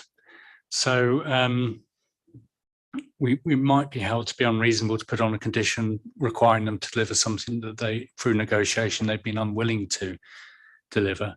It would probably more come round to whether we're willing to support the scheme on the back of the issues around about pedestrian connectivity. So we'd have to really decide the application on the basis that it's put forward to us. Councillor Ray. I suppose this is just a question because it's on a similar vein. Obviously, the applicant has said no to a path because we're obviously wanting to increase connectivity with that. If there was a conversation and the applicant willing to look at a lower cost measure, say, because there is a path there, it's just on the wrong side of the road, some form of pedestrian refuge so that people can get across and then go down the existing path. And I don't know from a technical point of view what's more expensive, the producing pedestrian refuge or actually having all of that with the retaining they'd have to do and all the excavation and all the movement and all the cost. Because if we're saying we feel there needs to be improved connectivity and they saying they can't do it from a viability point of view, is there a lowest cost option to get there so that we get what we want as an authority at the lowest possible cost for the applicant? The road there wouldn't be wide enough to accommodate a pedestrian refuge in the middle of the road. You know, we could potentially look at, you know, raised tables, but you'd need one, you need two, and it's not really the preferred option, to be honest. Sharp. Sorry, so in terms of cost then, would the footpath be the cheapest option? I can't say for definite. I don't have those figures, you know, to hand. I don't think it would be prohibitively expensive. There is some level difference, but I don't think you'd need an extensive retaining wall or anything. I think you might need to look at some regrading or a very low level sort of wall to accommodate the rise in the ground. The lighting columns would need to be relocated to the back of footway as well. So there would, it probably is more costly option than putting in, you know, sort of crossing provision. But really, to be honest, it's not really an acceptable, oh, well, we'll cross you over there and cross back over there, you know, when really there should be a footway to link to the local communities, employment sites, playground provision, schools, etc. All right, yeah, thank you, Chair. I mean, one of the options, and this will go into comments if members have very strong views on this, but of course, one of the options for members is to instruct officers to go back and do their best to negotiate a scheme, a footway along, to continue that footway along. So you can hear what the applicant says, you hear what the officer's saying, primarily the highway officer. And if members are persuaded that there's a need for that footpath, then you can send a very strong message that we ought to explore in detail the provision of that and the cost of that to actually see whether it is deliverable or not. Councillor Lamb. Yeah, thanks, Chair. Can I just clarify the ownership of the land? Is the City Council the landowner? Yes, that's right. And the Council's Parks and Countryside team currently maintain the area of green space. Any other questions? If not, can we move on to the comments, please? Councillor Lamb and then Councillor Stevenson. Yeah, well, my last question starts my comment that if we own the land, we surely have a duty to make sure we're doing the very best that we can out of it. It's not a question of viability, it's this or nothing. As I said in my question/comment, my worry is we'll look at this as a missed opportunity. And if you go through the 4 questions, housing mix, well, no, it's really important to get the housing mix right in that location. And I think we have to stick to our guns on that. In terms of, I think there is clear wider planning benefits from losing the green space, but there is not an acceptable reason for not having enough amenity, particularly having just been through the pandemic and lockdowns and so on. And I frequently thought, when in the nice area that I live with lots of places to go and walk, I often thought of people living in places like this that didn't have that opportunity, and the amenity more than ever is really important to have that level right. And the linkages, I think that's essential. And my gut feel is we can do a lot more with what is a really promising site. And given that we own it, surely we've got a duty to make sure that that's what happens, that we make the best of it and that it's a really good quality space for people to live. That's a good point. Councillor Stevenson and then Councillor Smith. Thank you, Chair. I'm conscious that this is just a position statement, so not wanting to predetermine what might come back to a panel that I and others sit on. But if you want feedback from the applicant's side, I suspect if you came back without any changes, you would probably find a proposal and a second to impose a condition on a planning application to get that footpath. And I think in the interest of residential amenity and highway safety, we'd have quite a strong position as members to ask that. So it might make it easier for you if you worked with the officers now, and I'll take the opportunity to propose that recommendation from David when we get to the point. And my other comment was just going back to that issue of the right to acquire. Since we had the answer, I thought to myself, the only exemption in terms of protected areas I remembered is rural settings. So that means that this area is the subject of a right to acquire at present, regardless of what other legislation comes forward. And in that spirit, at the outset, the officer outlined why for affordable housing, we can discount our normal housing ratios that we ask for in the balance. My view would be, given that these properties could become private dwellings, and given the direction of legislation are most likely to at some point, then I think we should be quite firm in arguing for more 3-bedroom properties in there. And I think there were a lot of answers today that went in the difficult box, and actually with a bit of creative thinking we can find ways around to ensure that we do get more 3-bed properties, because if this does come back to a panel that I'm sat on, that will be my argument when we get there. Thank you. Councillor Smith. Thank you, Chair. I've heard today quite a number of issues that are relevant, very relevant to very many people in our city that have literally been put in the too difficult box. And I think we can do so much better. We own this land, it's up to us to lead our residents into the future. And we aren't leading them into the future with this development as it stands, in my opinion.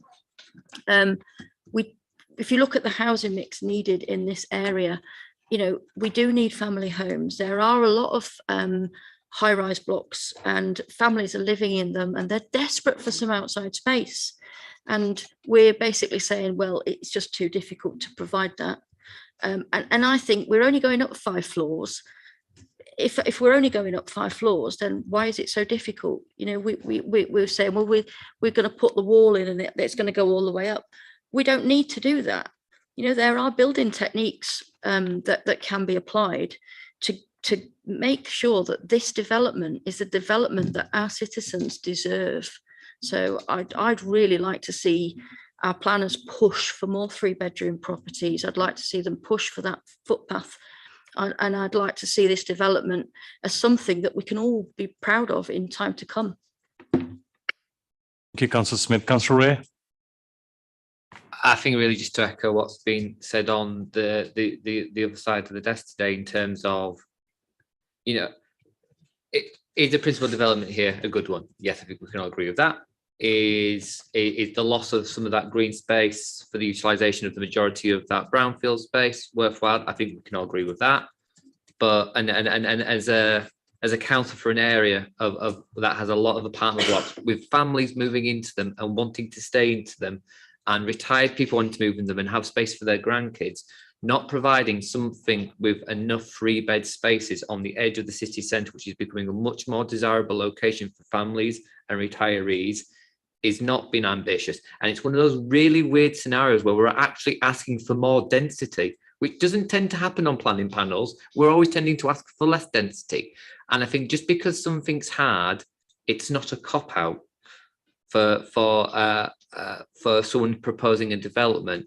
And just taking the argument about the plumes from the energy facility, well, if that was going to be a health issue, it wouldn't have gone there in the first place because of the existing high rises. So I think that's a bit of a red herring to try and get around some of the more complicated costs of going to a higher density build, which they obviously wish to avoid, even though it would probably ultimately be more profitable for them because it just makes life more complicated. And I think, again, not to prejudge what might come back to panel, I do think the applicant needs to go away and speak to officers about actually what can go here rather than what would be easiest to go here, because the two things are very, very different. Thank you, Councillor Ray. Anyone else? Can I ask Dave to sum it up, please?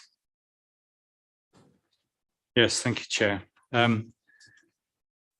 I think in broad terms, a number of councillors have summarised the broad position, which is, yes, support the principle, but could do better. And I think I get the feeling also that there's a general support in terms of the form of the design. It hasn't been specifically mentioned, but I'd sort of take the silence on that members are in favour of the design approach because it is an attractive building.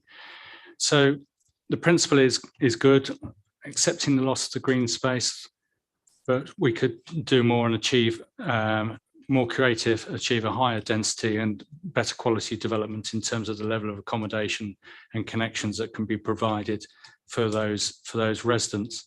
So that's the general comment.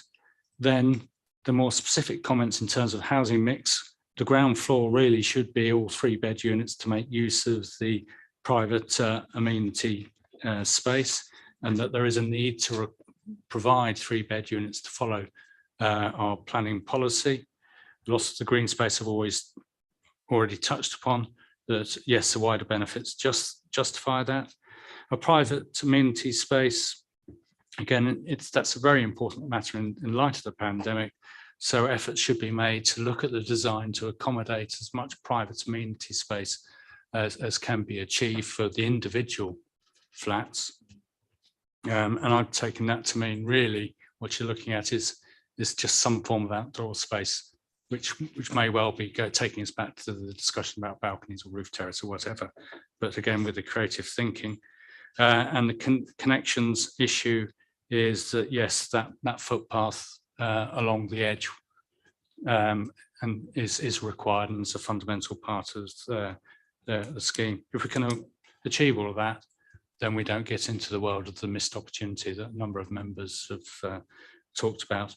And as part of that discussion, we'll have a look at the issue of air pollution and check what actually the reality is and what the constraints are. I'll put there because we take the comments that we've made about neighbouring development. Thank you, David. Further to what David has just said, is there anything else would you like to add on to? Yes, Councillor. It was just a note because it hadn't come up that did you say it was a 26-storey scheme which is going up closer to the chimney than or 20 or 20? It's a much taller building, much closer to the chimney. Yeah, that's right. Just on the other side of Flats Place, the current development, I think, is going to reach to about 20 stories or so on that side. But I haven't looked into detail in terms of whether they've undertaken more mitigation measures to combat some of the problems associated with the emissions from the energy centre. Thank you. If this is the case, are we all happy with that? What we just agreed, yeah? Thank you. Can we now move on to item 10, which will be led by Lydia?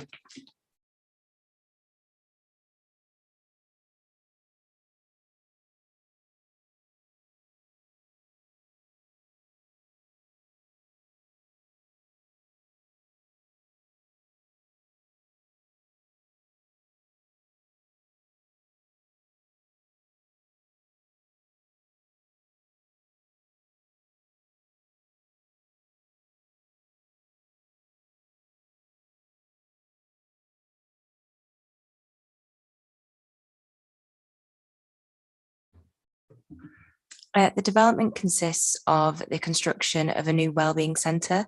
It's to replace the existing Fernville Leisure Centre, including wider site improvements. And the item has come to members for feedback on the matters identified in the report to allow input at an early stage.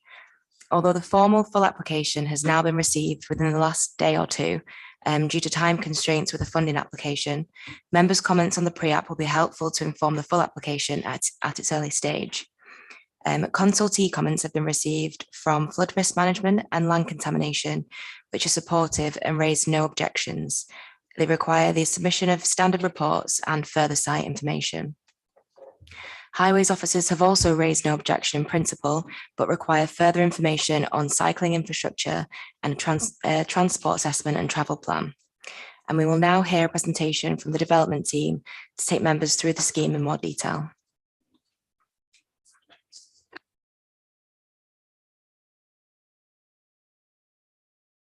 Sorry, we also have Samuel Fleming, who will be speaking in support of this application, and you have 10 minutes to speak.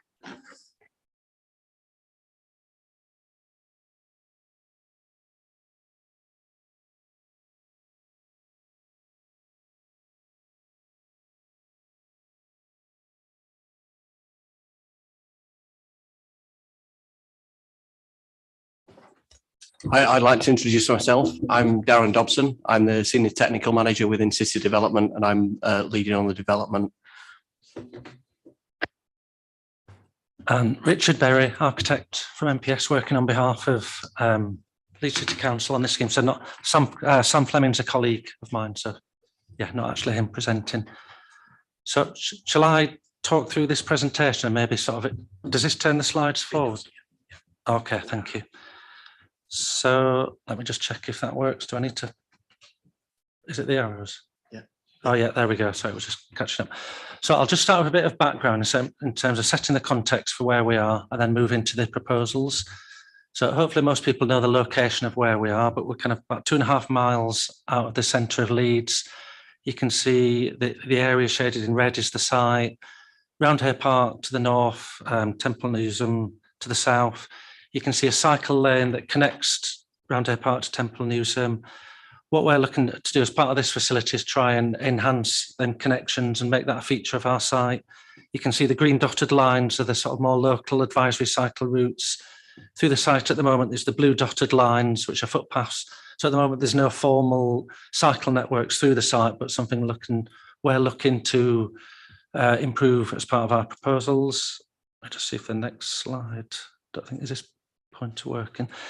The site history next. So one of the big key themes that's developed through these proposals is trying to make something of the area. So as part of that understanding, the site history is quite important to understand how it's evolved and why. So you can see there in the 1854 map, there's a public footpath that's routed through the site that's kind of been there hundreds of years. So can we kind of make a feature of that? You can see then, as we go through the historic maps, it's kind of been surrounded by housing developments. And then through to the sort of 80s map, you can see the current leisure centre development. And at the end of that public route, the Parkway Towers, a tower block's been developed, which is on axis of that slide. I wonder if you can click the next slide. Thank you. That's a site as existing. So it's kind of quite a big site, close to 30 hectares in area. But what we've found is there's quite a few facilities there that have become run down over time. So there's an existing all-weather pitch that's become in a state of disrepair. There's tennis courts and things below that. Some of the issues that have been fed back is safety, people feeling safe in this area. There's the existing building there, but it's quite an inward-looking building, so there's not a lot of natural surveillance. So how can we improve that safety aspect as well as the sort of improving the facilities on the site? Have the next slide, please. So this is the master plan before we went into the public consultations. And what you'll see through this is, and the slides to come, is how this has evolved, taking on board the comments that have been raised. But the starting point for this was how can we enhance this as a park and almost aspire to sort of the Roundhay Park, Temple Newsome style of park. So you can see the cycle lane running up north to south at the edge of the site. What we've looked to do is put a cycle lane, split cycle pedestrian lane that runs through the site east-west. There's some slides that will come up will hopefully explain that a bit better. You can see the wellbeing centre in the red shaded thing in the middle of the site, and then around that clusters of facilities. And again, that's to try and create that overlooked nature, kind of create more passive surveillance. So I mentioned the park run route. I think I mentioned the park run route running around the edge of the site in the red. The yellow areas are sort of activity nodes. So when you're in that park run route, there's sort of things to do, stations, activity stations as you go through the site. Maybe the next slide, please. This is hopefully to explain the concept of why things have ended up where they are. So the red outlines is what's there existing. The shaded areas are what's there proposed. So the existing building remains in use until the new's created. So obviously it can't go on the same site as the existing. The car park, you can see outlined in red. We're looking to sort of enhance that, make that slightly wider. The idea then, the current building is quite hidden when you approach into the site. So the idea of pushing that a bit further north, get a bit of visibility from the main route into the site, connect that building better to the pedestrian route running across the site, making that kind of quite a key route which runs from Parkway Towers and back across, and then enhancing some of the current facilities such as the current BMX track, the cycle track, and trying to enhance them. Next slide, please. This gives a brief overview of some of the recent public consultations we've had on the scheme, and then a list of some of the key comments which we've tried to take on board in the proposals you'll see as we work through them. But some of the key things raised were things like, could we put things like playgrounds on it, so kids and teenage play areas? Can we look at the drainage strategy for the site to create something more sustainable and potentially the use of swales and ponds and picnic areas? The splash, can we make the pool, create a more fun aspect to the pool? So maybe a sort of a increase splash pad facility. Maybe the next slide, please. Then this shows the state of the development where we are now. So the what we've put in is we've put some play areas in just to the right of the building along that central spine path. You can see the skate park and BMX track as you go around the building, an artificial pitch south of the building, and then tennis courts and tennis courts and a mugger at the other side of the building, which would be where the current building is. So when that's demolished, they get installed. The pink areas are areas of biodiversity improvements. You can see the sort of areas of blue, which is this drainage where there's ponds as part of that as it leads back into the beck, the sort of bottom right of that image. Go to the next slide, please. So going through some of them areas in a bit more detail. So hopefully the images at the bottom give you sort of the idea of the a split cycleway pedestrian route that run through the site, through to Parkway Towers and connect back into the main cycle infrastructure. The footpath runs parallel to that, but as we get to the building, breaks away, so it kind of meanders more, but in a cafe spilling out onto that space as well. So people that come to the site can sort of come there, use the wider site facilities and maybe get a drink or an ice cream or whatever as part of that. So akin to sort of Roundhay Park kind of idea. Next slide, please. One of the big things as well is creating more of a prominence from that site entrance. So pushing the building up so you get more of a view through that approach road, but it is quite a little bit into the site. So can we do more in terms of maybe signage into the site, banner signs as you come down that route, just again to try and draw people in a bit more, because there was quite a few people mentioned in the consultation and maybe some of the newer houses, they weren't really aware of all the facilities on this site. So it's increasing the prominence of it. Next slide, please. This shows the idea of the skate park and the pump track. So they're down the side of the building, labelled C and D on that plan. So again, they benefit from the surveillance from the building and from that central spine route, hopefully trying to make them feel a bit more safe as a facility where parents sort of allow their kids to be. Next slide, please. So the play areas, so that's noted L on that plan. So again, can we look at things like, you can see there's some example play equipment there that's got a bit of height to it. So it's things that sort of you see on approach, maybe sort of popping the head over the tree band and the trees that are in that area.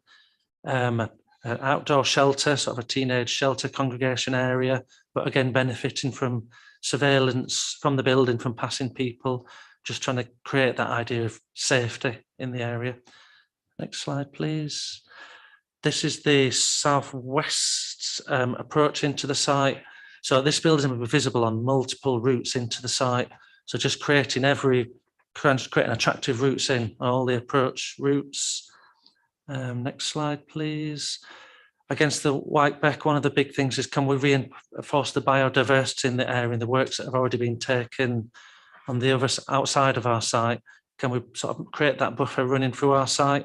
So the idea of the swales, you can see there in the blue, can create picnic areas and sort of routes around that area, and then help contain the site from the surrounding roads. Next slide, please.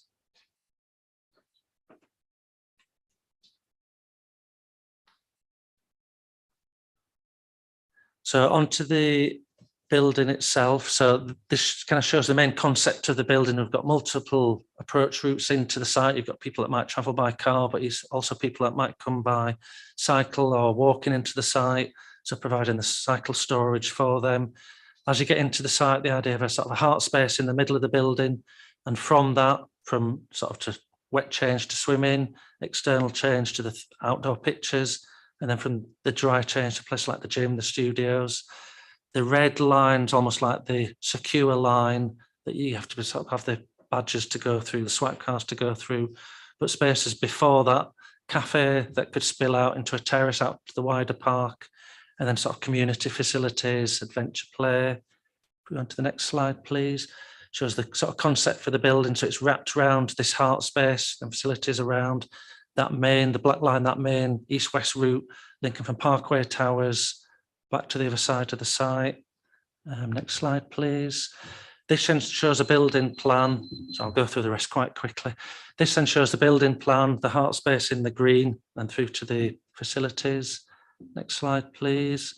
This is the approach route into the scheme. So trying to create sort of a welcoming environment, an open atrium space on one side, which links to Aspire, to one of the council run facilities, which links to the other side of that heart space.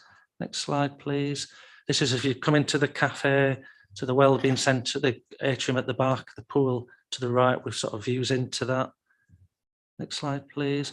This is the pool area. So one of the big things was, can we create more fun in the pool? So the splash pad you see in the middle, that's kind of doubled in size as part of the consultations, which is a bit sort of a big message that was fed back to us. Next slide. The gym, so making a double level gym, so going from a 20 station in the current facility to a 200 station in this, creating the glazed wall to the frontage of that, so you kind of benefit from that parkland setting from within the gym. Next slide, please. The adventure play. So this is If aimed you at can, if you can wrap it up, please. Yeah. yeah, there's last two, I think. The adventure play, I think there's some visuals coming up. You can just sort of skip through them quite quickly. That's the lower level. Yeah, you can skip through these.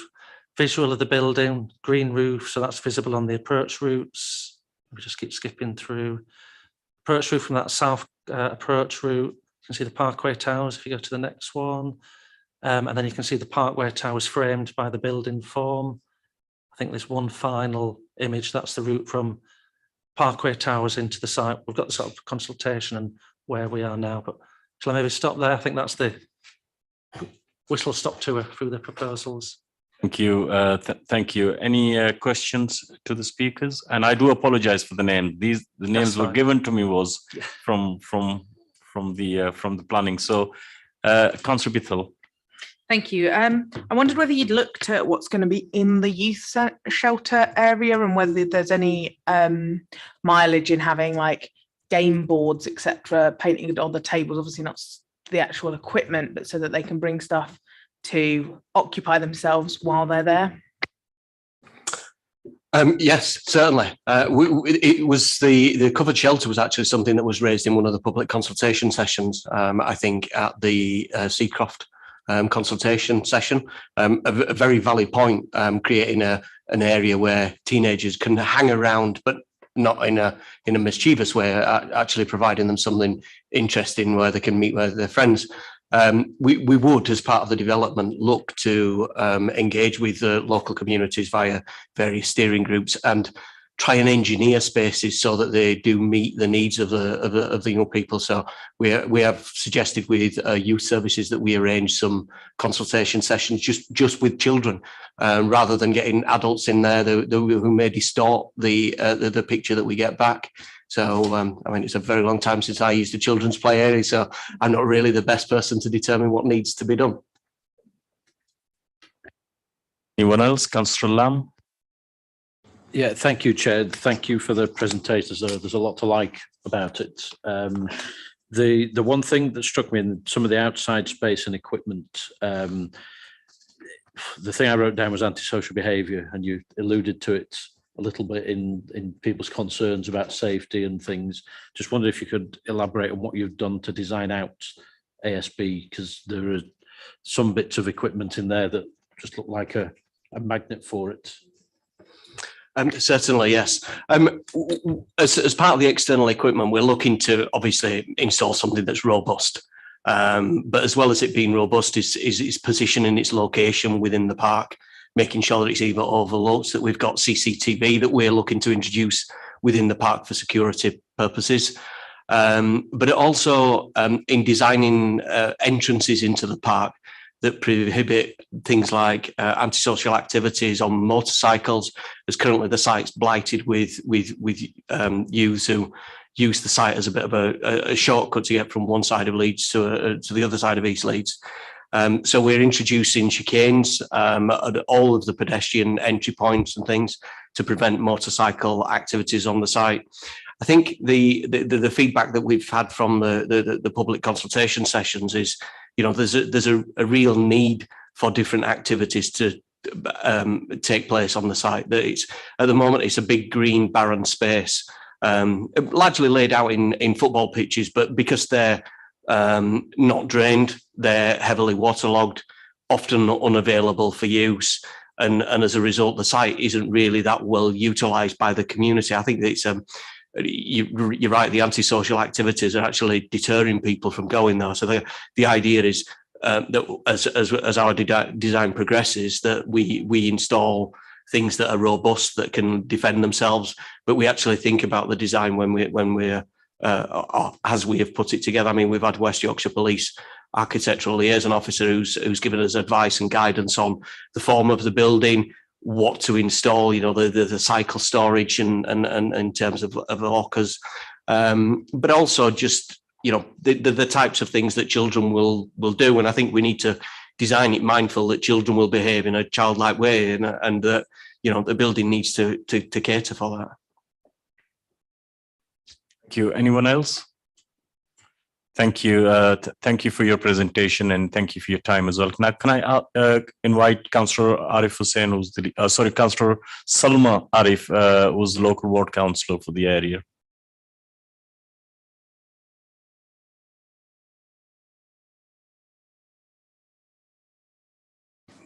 Thank you, Chair. It's all right. I'm quite used to it, if I'm honest with you. They've been called Councillor Hussain. So yeah, just a couple of points really from my perspective as a councillor representing the ward of Gipton Hare Hills. You know, for us, this is going to be a much needed, sustainable and hopefully a state-of-the-art leisure centre and a wellbeing centre. I'm sure many of us have learnt to swim at Fernwells. I certainly did, and there's a few people nodding their heads. But it's really aged, and actually there is the time is right for us to have a wellbeing centre of this nature. And I think Councillor Lamb is right. There isn't much not to like. It looks really good, but also it's worth noting that it's not just about Gipton Hare Hills. This is going to benefit the whole of East Leeds, and that's why we've got to get the transport of this right as well. I think that was something that was mentioned in the comments earlier, but also in the consultation. But speaking to local people, the access has got to be spot on from different areas. It's the only swimming facility in the whole of Inner East as well, so that's something that we need to bear in mind as well. But also, my ward of Gipton Hare Hills has got one of the youngest populations in the city. They would massively benefit from having somewhere to go to. Hare Hills is very much a built-up area, so sometimes people do come towards Gipton. But I think Darren's right. Fernwell doesn't get the use that it should have, perhaps because there's not a lot going on there. So I certainly welcome it. From my hat as a cabinet member from Public Health, you know, in terms of looking at health inequalities, the Inner East area has got very high levels of health inequalities, and this is another way for us to encourage people to be out. But again, they need to be going to a wellbeing centre that's welcoming, that's not ageing. So this is hopefully a step in the right direction. But just to reiterate that, yes, people from Gipton Hare Hills will benefit, but this is for everybody in around that area in the east of the city that will massively benefit from this. So yeah, really excited. Thank you, Councillor Arif. Any questions to Salmana? In that case, thank you. Any questions to the officer? Oh, any comments? Councillor Jenkins. Yeah, just echo everything that Councillor Arif has said and say this is the oldest sports centre in Leeds that's still existing. So it's 40 years old, and it's quite in need of restoration and development into a health and wellbeing centre. And so it'll be fantastic for the area. And we hope that the government will allow it through the levelling up process at its second attempt. And it will also, I think, because it's going to be moved towards the road, towards Oakwood Lane, it should actually attract more customers and be more viable as an economic entity. So I'd just like to say, let's get it on as quickly as possible. Thank you, Councillor Lamb, and then Councillor Smith. So actually, it is more of a question to Councillor Arif with on reflection that just being cheeky. Can I have one in my ward, please?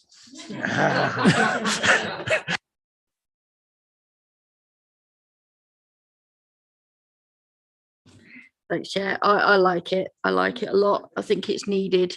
And I hope that if the money is forthcoming from government, that obviously it makes life easy. But if it's not, I'd like to try and find a way around that and make sure that it happens anyway. Thank you. Councillor Beatle.